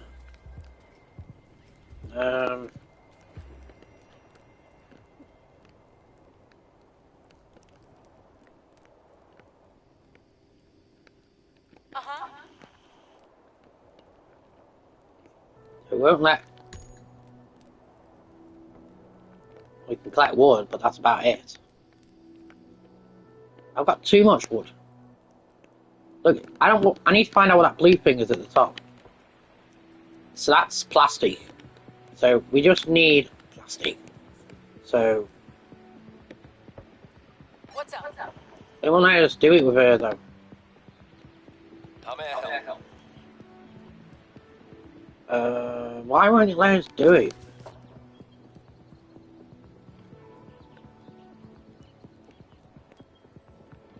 Just not available or something.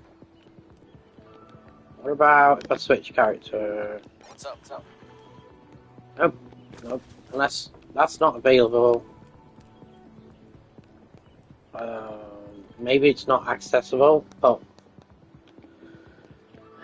I think I'm going to restart the game. And next time I'm saving before we do anything stupid. Well, I do anything stupid.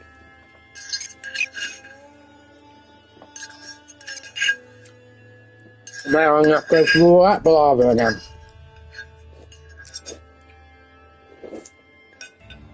Because now, I've got to set up a new game, which shouldn't take that long.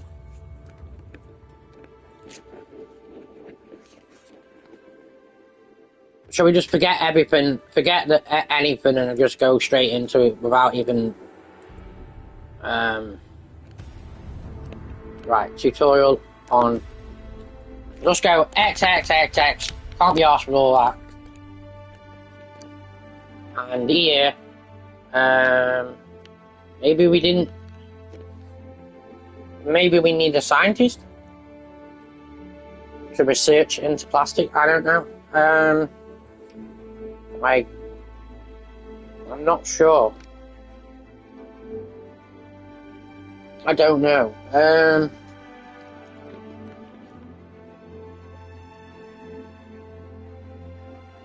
It's always good to have them though, because they're the ones who will be doing all the work, all the scavenging. So,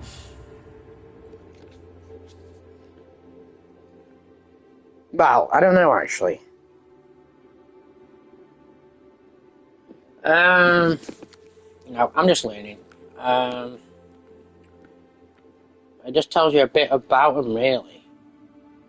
They can scavenge. I think they're all scavengers. Well, that's their trait, but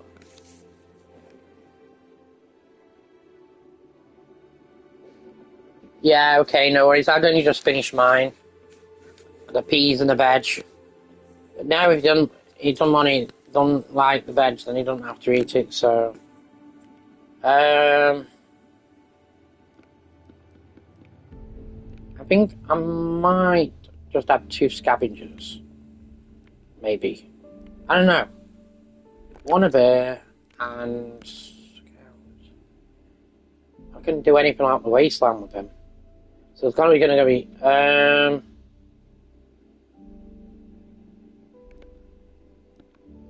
Okay, we'll just stick with 2 scavengers. Right. So they can do like, I don't know, collecting materials or whatever. Right, we're not even fucked around with them difficulties because I've just skipped everything. Because I just want to get back into that game.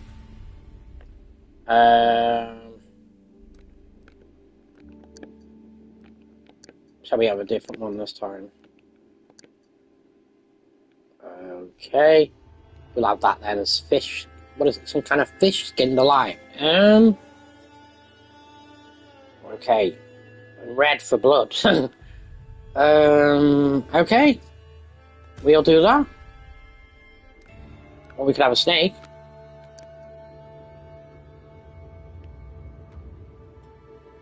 Yeah. Shall we have a snake, yeah? Alright, we'll do that then.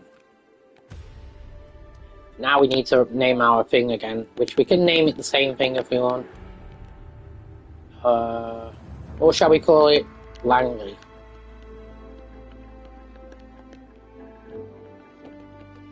What kind of stupid name is Langley? It's a name of a very popular place in a very popular TV program. How do you spell Langley? Langley.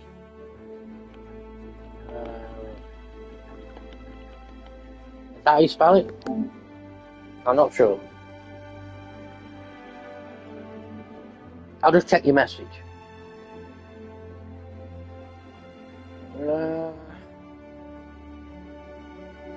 Yeah, that's how you spell it. Okay.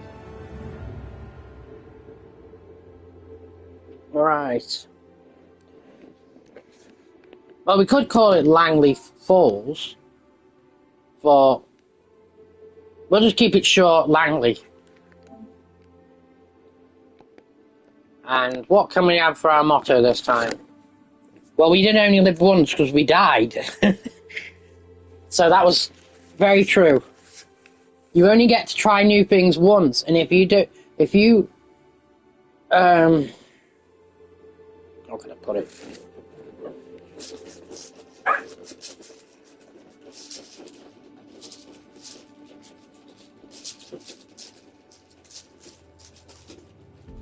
Choose your fate, then you will meet your fate.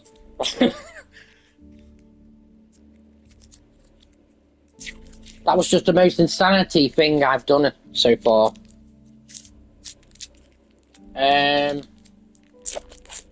But like you say, it's all a learning curve. And hopefully I'll do better next time.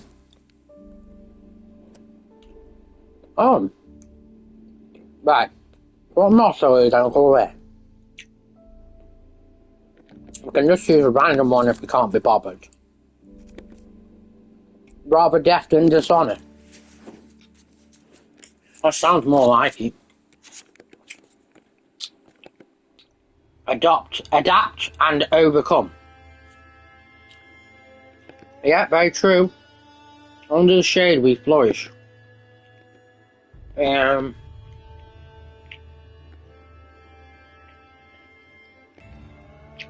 Never conquered, always feared.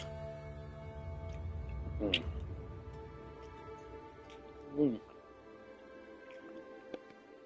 Rebuild and prosper. Prosper. Divide and conquer. Endure and overcome. Unity equal strength. Good luck and have fun. Yeah, let's just have that. We're gonna have plenty of resources and everything now because I've just gone like an idiot and I've just skipped everything and just jumped straight into it because that's what we want to do. Maybe the game won't be as, I don't know, as harsh on me this time.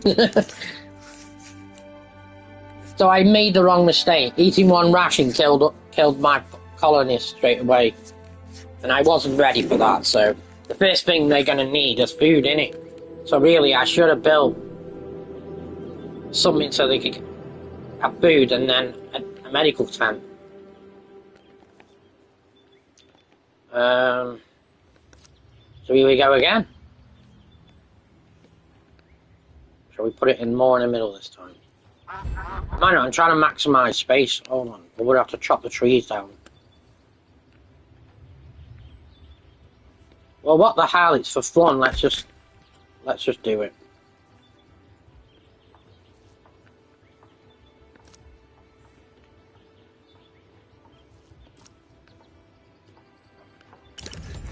We don't want to make any rash decisions this time. So it said we didn't have to let them colonies in first, but There are survivors waiting for a signal. but we don't have to until we get our camp sorted. And hungry, yet willing to work. So we can still build by the looks of it.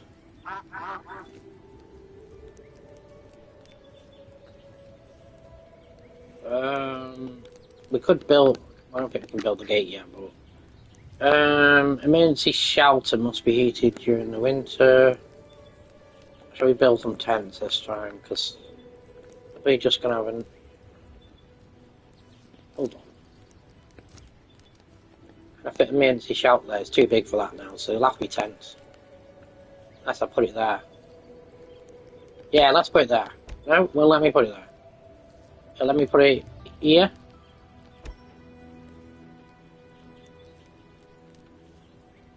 Okay, we could have one if it lets me put it down. Okay.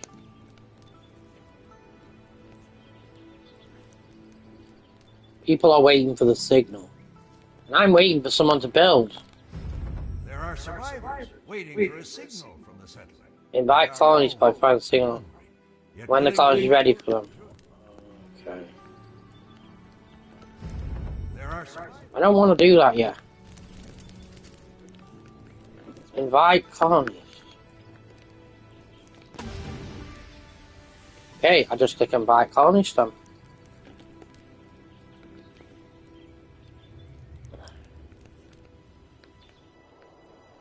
Look, their colonists are going to be coming, and we need to be prepared. Colonists have arrived. Prompted. We've reached a milestone. No shit. Okay, let's give them a shelter.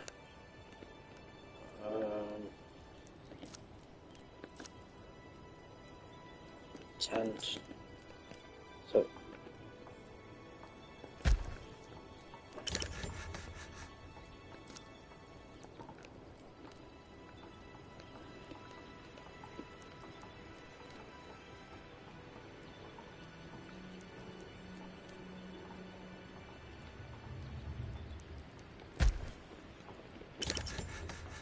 Alright.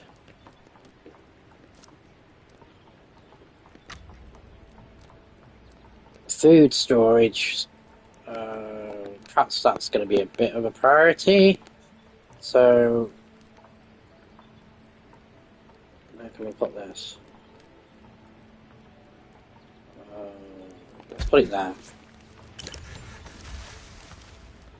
Warehouse stores refined materials. Cannot store food or construction resources. Okay. Stockpile.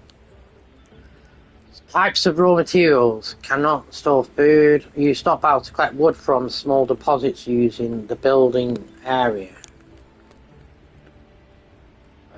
Okay, let's do that then.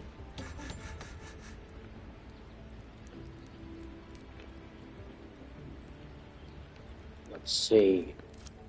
Right, let me save the game before I do anything else. Right.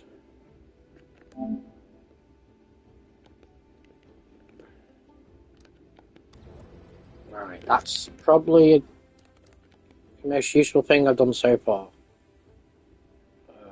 Okay.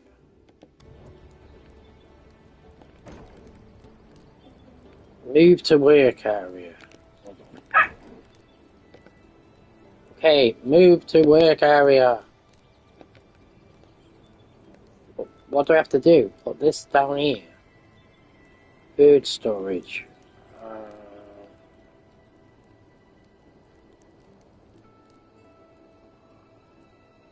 Let's see.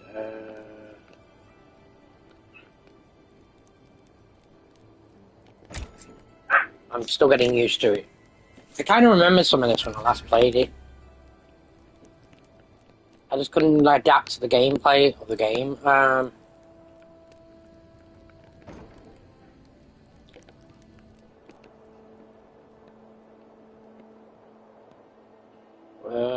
Wood.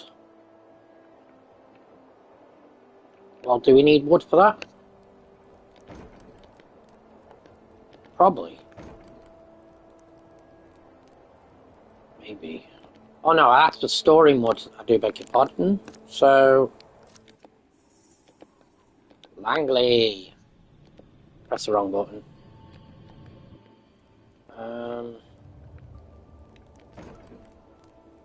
Right, so...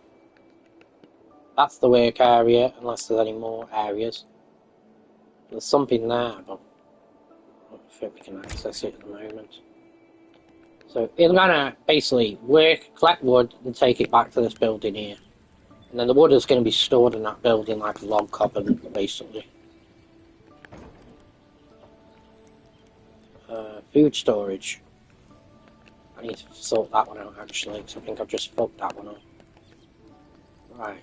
So the food storage is this tree, which is totally wrong, because it isn't going to be... Well, actually, it might have berries on, but it says berries. So they're just going to keep going there and picking the berries, basically. But there is other places they can go to. Like, they could do there as well. So in the green circle is the working area, basically, for your workers. Try and maximise its efficiency, Luke. And get as much in there as possible.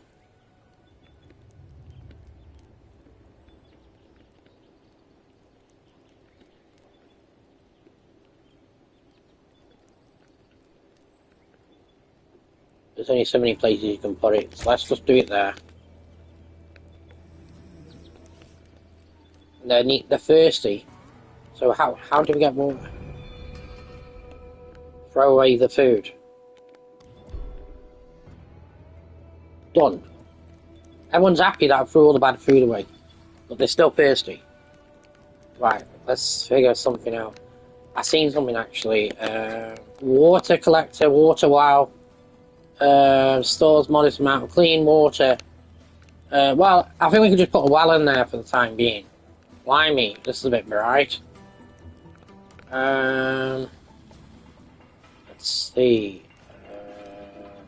I think the green part is probably the best part.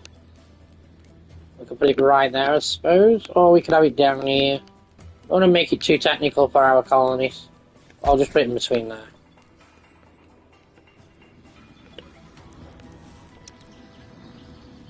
Build next. Come on, build your water well. We need water to survive.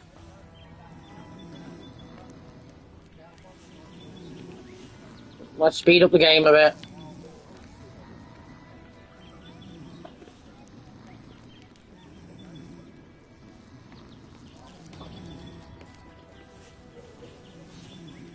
It's common knowledge, really, but we do need water to survive.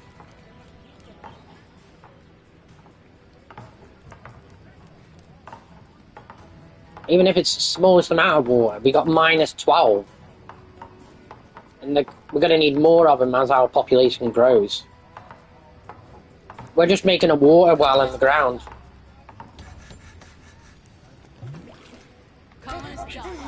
Oh, so all that area supplies water to all this area basically. That's how it works. Poor colonists have died at first. Thank God I got some water.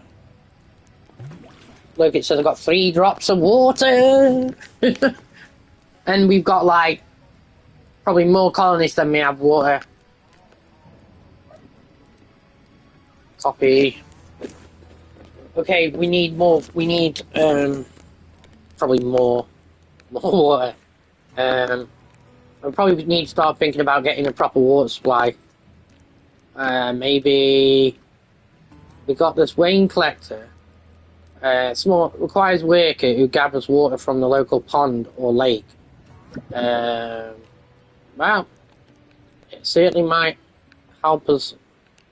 It's going to take a bit more space though.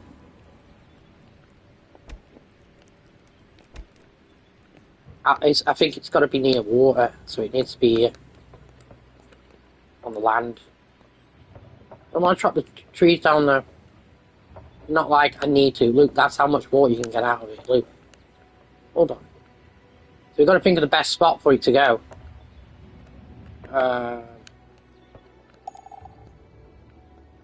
Probably, there's a little pond there. We could. I don't know. Depends how fussy you are, really. Well, none of us are fussy, but something's in the way there, and I don't think it'll let me build it. I think it's got to be I think all of it has to be in the wall, but then I'm not sure. It's got to be in a specific spot. Look, you could go there, but not down here. Hold on. But it's dodgy. What about up here? We could put it here. Hold on. What about... We'll have to chop a tree down or something.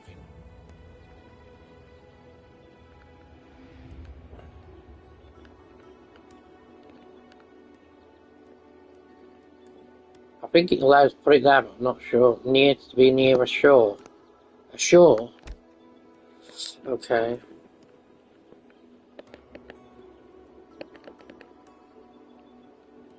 What shore?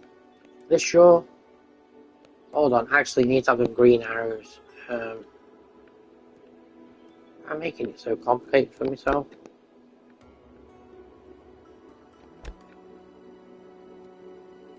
We could get a bit from that pond and a bit from that pond.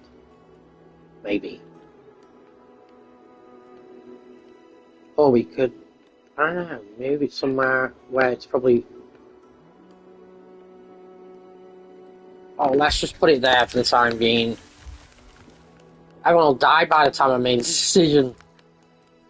Right, so...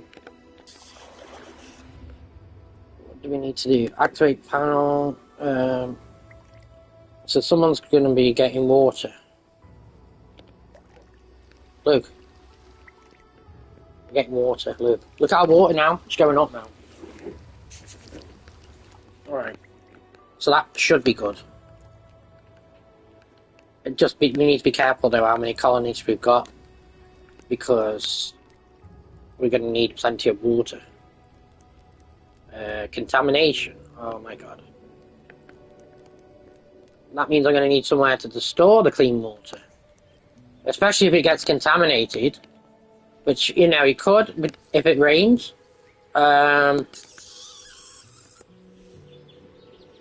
Show colonies. Who shelter it says on that colonies. What more do you want? Take burial pit. So I think another colonist died. Oh, for fuck's sake, man. Is there not enough buildings for him? Or a shelter? Maybe, I'm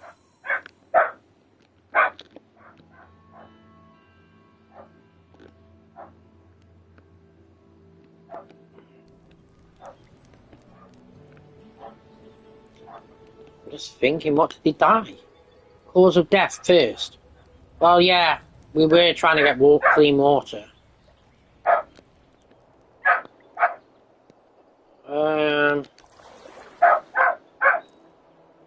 Yeah, but how do we get the clean water from there over to there? That's what I would like to know. Unless it doesn't make a difference.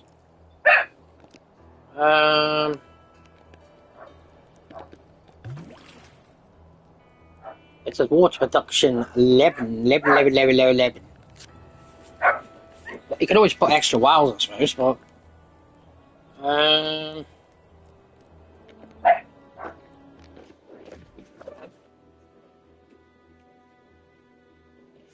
You get in! Cage! Cage! You're always making noises, aren't you? Causing disruptions.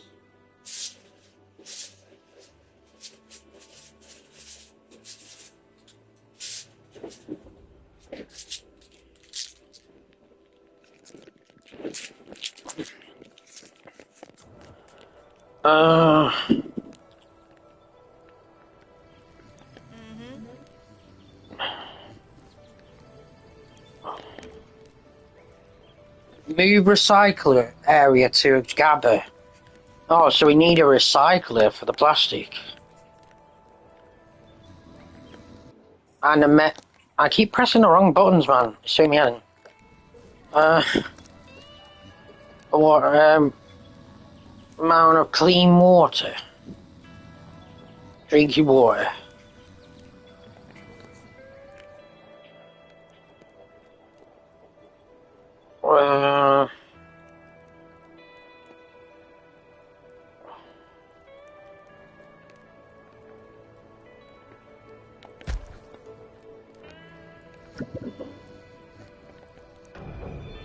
Something. Stumbling in the dark, a team of scouts have ventured a little too far and a little too careless. They have spotted a car among the patch of the forest that appears to be in a rather good shape. Unfortunately, they're not alone in making this discovery. A pack of wolf-like beings, has taken an interest in the team and are now following their every move with hunger in their eyes. The question remains, is it worth the risk to push through to see what the vehicle has to offer? Try to dash to the door. Distract the wolves with food. That might be the other option. I don't know if we've got... Yeah, let's try that. Stumbling in the dark, there's lunch a distraction. The party approaches the car slowly. They leave the food at the safe distance and nervously await the wolf's reaction. The beast growls at their intimidated team, but turn their attention to fight for the scraps among themselves. And the colonists are left free to roam and shortly return to the colony with everything that could have taken apart from the car, minus something. And it's gave us 10% happiness and fuel. By the looks of that. So it's made everyone happy. Right, I need to build that medical thing. BP, go to your cage. Lumbery, work lumberyard. Cut down trees in the designated area. So if we run out of wood, we can resort to that basically. Forester. Grows saplings and plants them and work. Trees are important raw material used to create wood The grow time from sapping to a full-grown tree depends on the soil type. Barren soil is very effective at growing trees, unable to plant saplings during the winter storms. Cornish traumatized is infected. Oh no, not again. Let's try and get this built before everyone dies.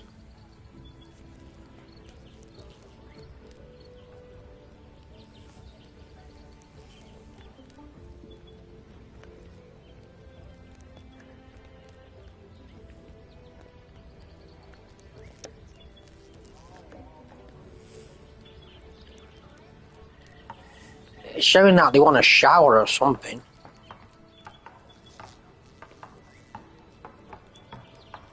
Oh, and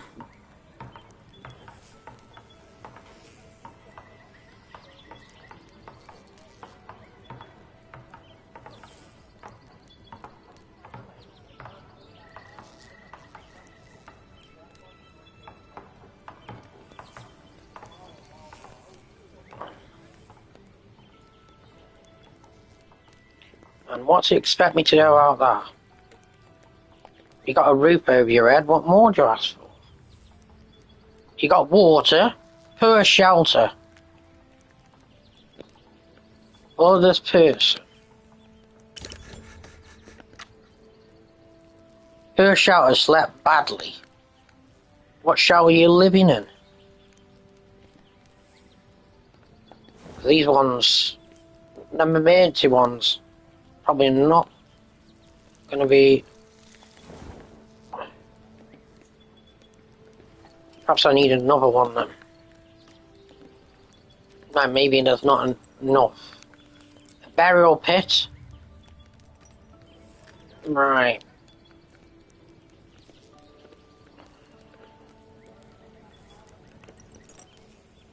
Oh, I think that can go there.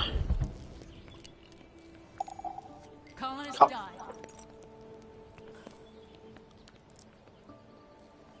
Why are me fucking colonists dying? I don't know, but I'm on day 4, all good and symptoms are gone. Well, Luke is treating the colonists. I don't know how many patients can go in there, so it's like a bit like a hospital, but a medical tent, basically.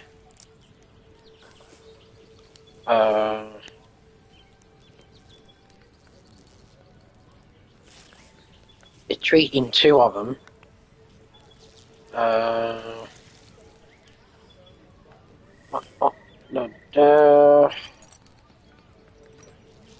don't know what to do.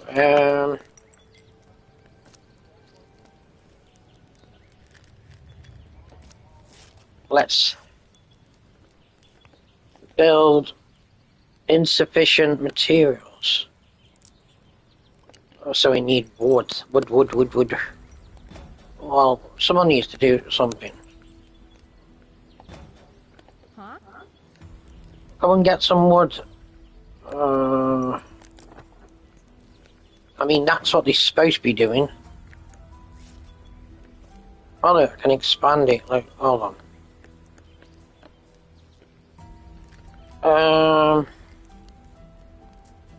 Move work area.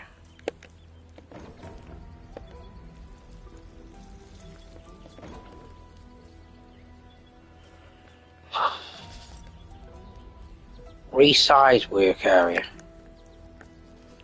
Yeah, sounds good to me.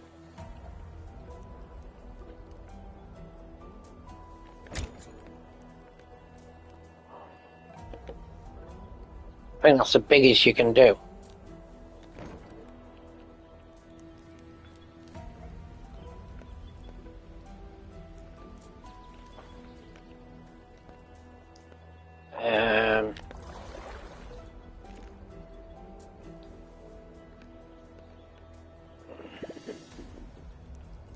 Waste pile is about to blow, it says.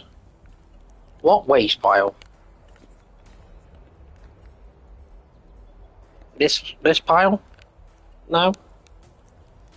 something on fire. There's some pollution near that one.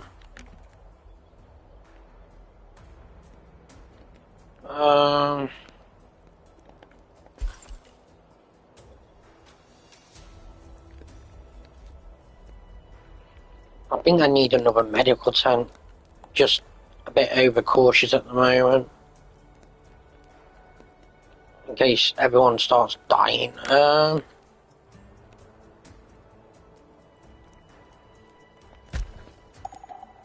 think it can only hold 2 patients. So that's the most. That's the most I've seen. It says there patient slots.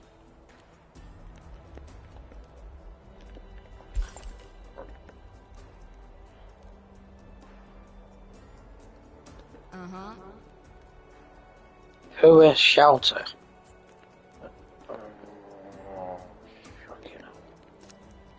What other shelter can we give them? Bonus.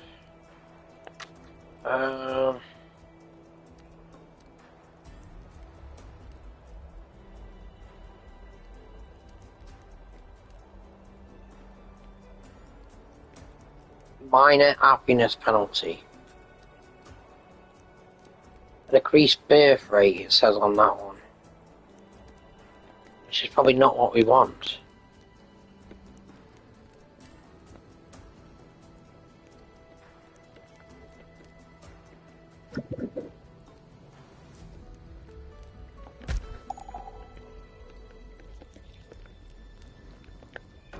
An older colonist speaks up, claiming to bear grave news.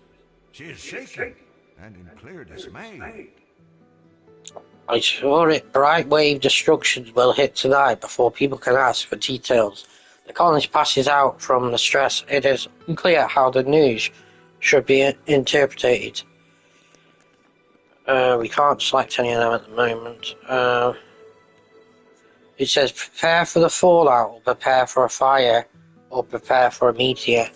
Ignore this warning. Well, I can't do much else because it won't let me choose anything else. There's no reason to believe this clearly deranged old timer and the colonists go about their day as usual, leaving it to be the return to work only to see a blaming object hurling from the sky towards the colony, and seems like they should have listened to her after all. Oh fuck, look what's just happened. That was probably not a good place to build my colony, Luke. Look, oh no, it's been damaged. Occupants. Repair. I don't have any plastic. Oh no, I didn't even think about that.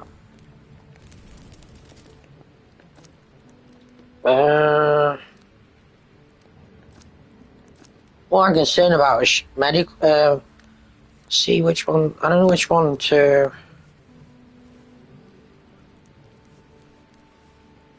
So,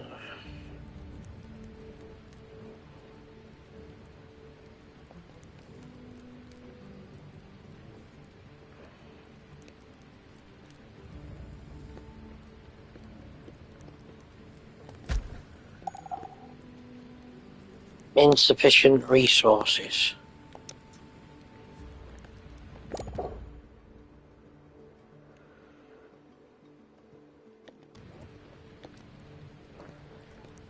What? And let me just check there.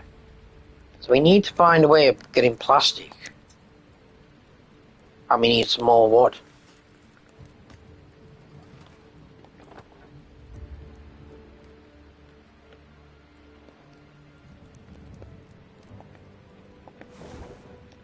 Yep.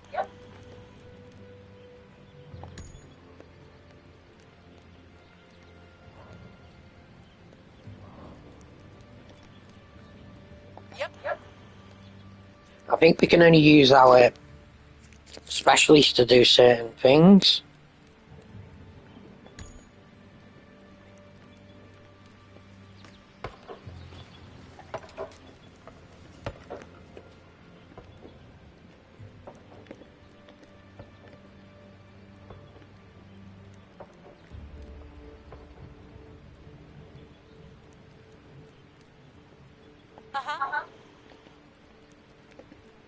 Huh?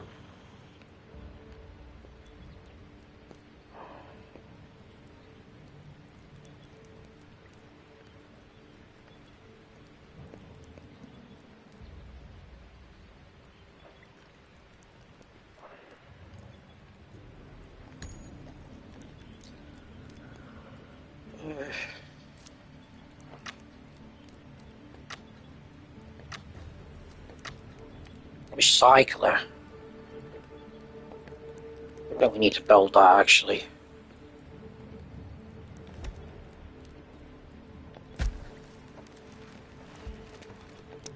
More than anything.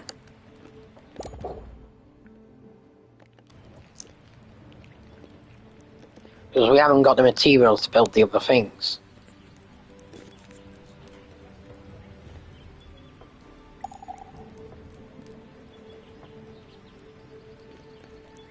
I think they just automatically start doing their tasks when they have the right things.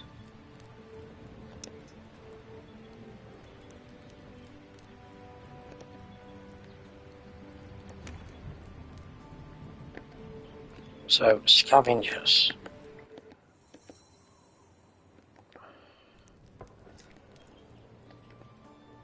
Well, I'm going to save again. Alright, I'm being a bit overcautious, but let's just save just in case.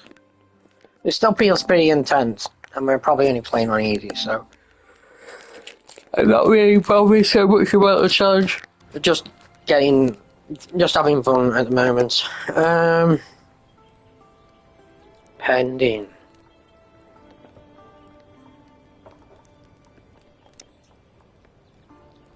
Just looking, we haven't got the materials for that yet, so... Ready. Yep. Can't do anything with that. We got a recycler, that's about it. Not plastic recycler though, is it? Well, it's showing that it is plastic. Production limit. None. Move to work area. Wait, there's plastic there, and there's plastic there.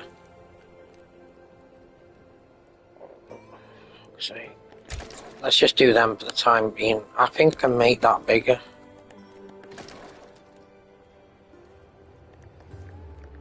Like that.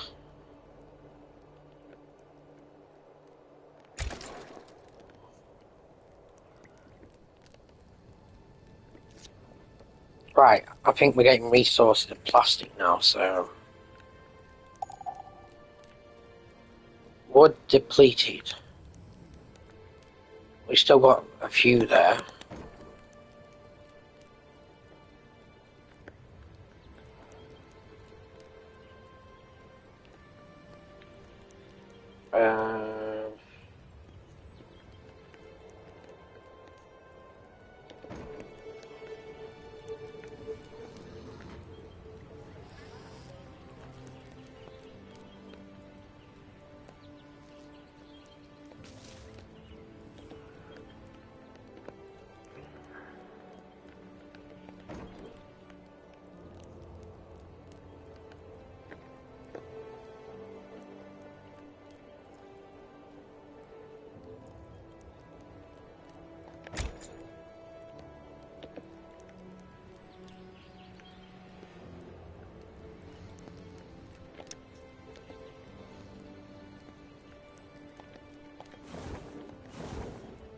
It still needs repairing. Which we can repair it now. Because we did have materials to repair it.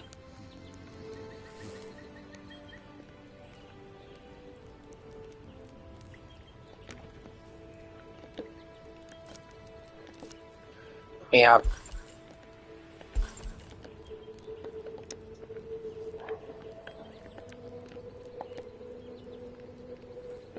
We still need more plastic.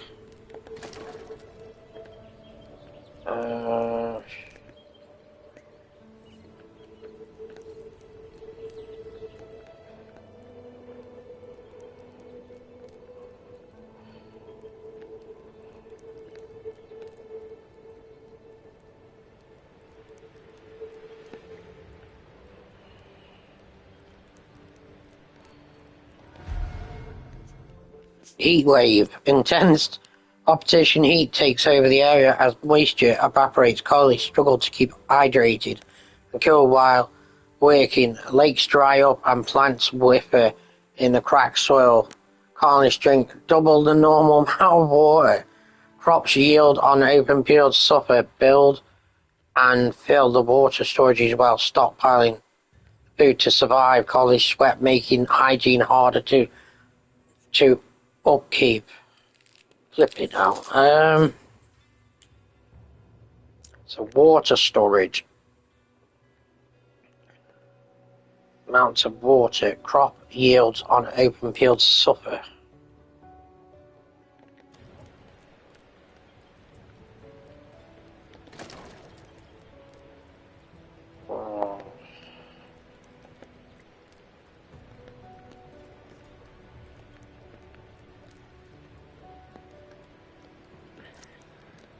I do what it tells me.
All we need.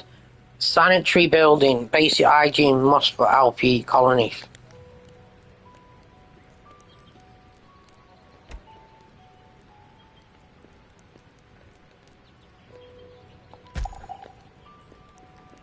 Got too many things and not enough stuff to build it. Let's take care of that hygiene first.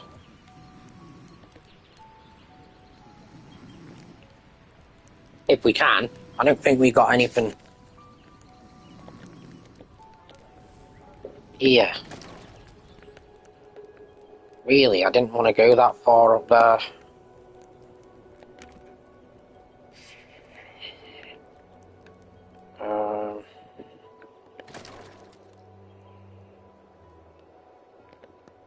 Move work area.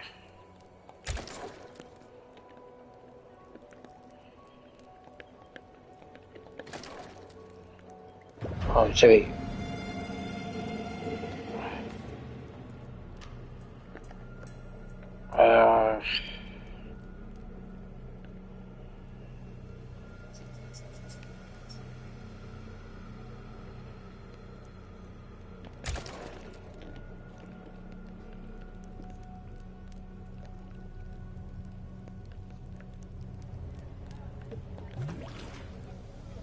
11 drops of water.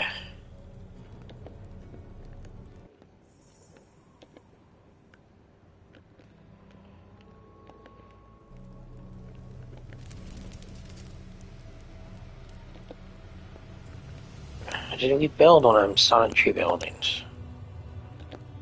I can't remember. Oh, it's here. We need wood.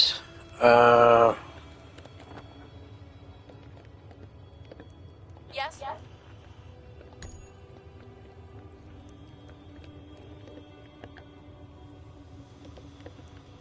Huh?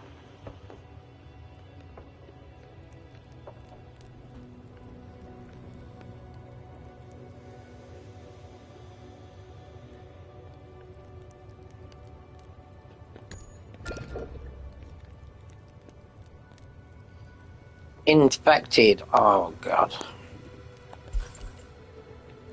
2 in there. Capesy 500. 500 lots of water we can store in that.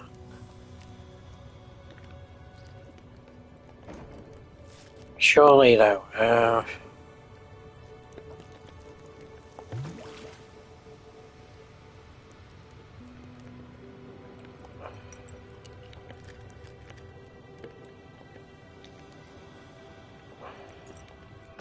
Someone seems to have been stealing wood from the storage. A few colonists go to investigate, and after a bit of detective work, return with a group of rowdy children, one under each arm.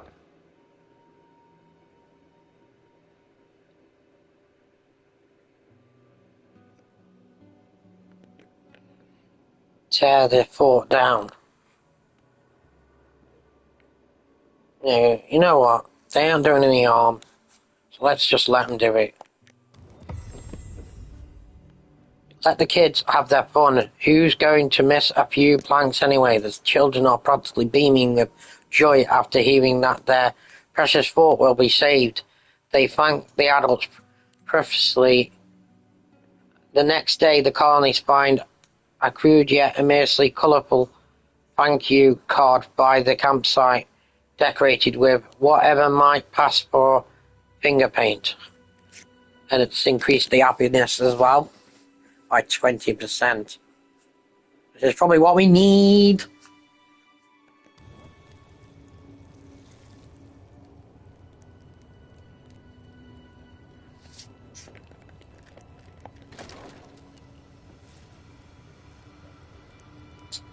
I don't seem to be doing anything with this work area.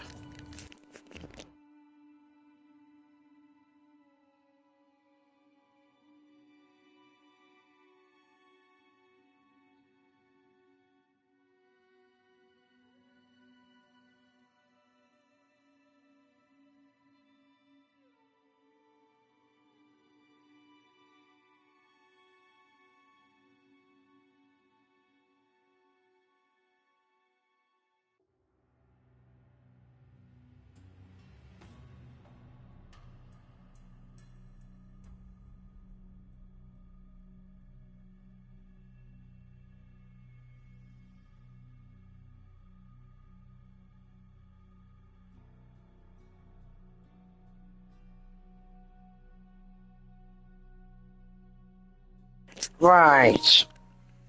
Shall we save again? Right, what's going on with this game? It's stopped working.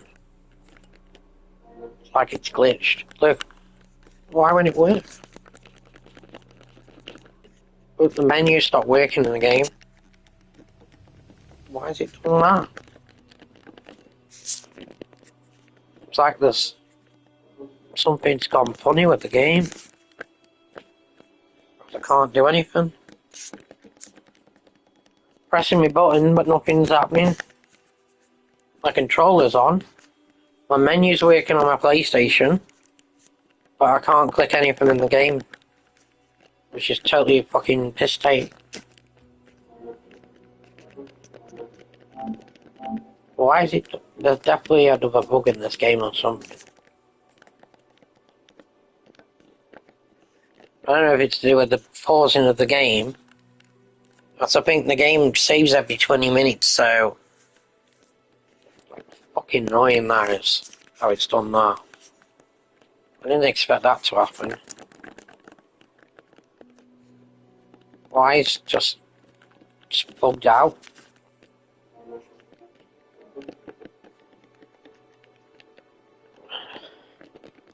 I think I paid about, I don't know, 6 or 5 quid for that. So, I was reluctant to pay that. But, when you get problems like that, I'm playing this on the PS5. It's not the PS5, that's the problem, really. It could have just been like a minor bug. Well, when I say a minor bug in the game.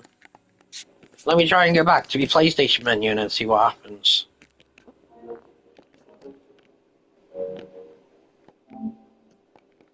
Nope, it's nothing happening still. Just not happening.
That is so annoying. It's bugged out. It's definitely bugged out or something.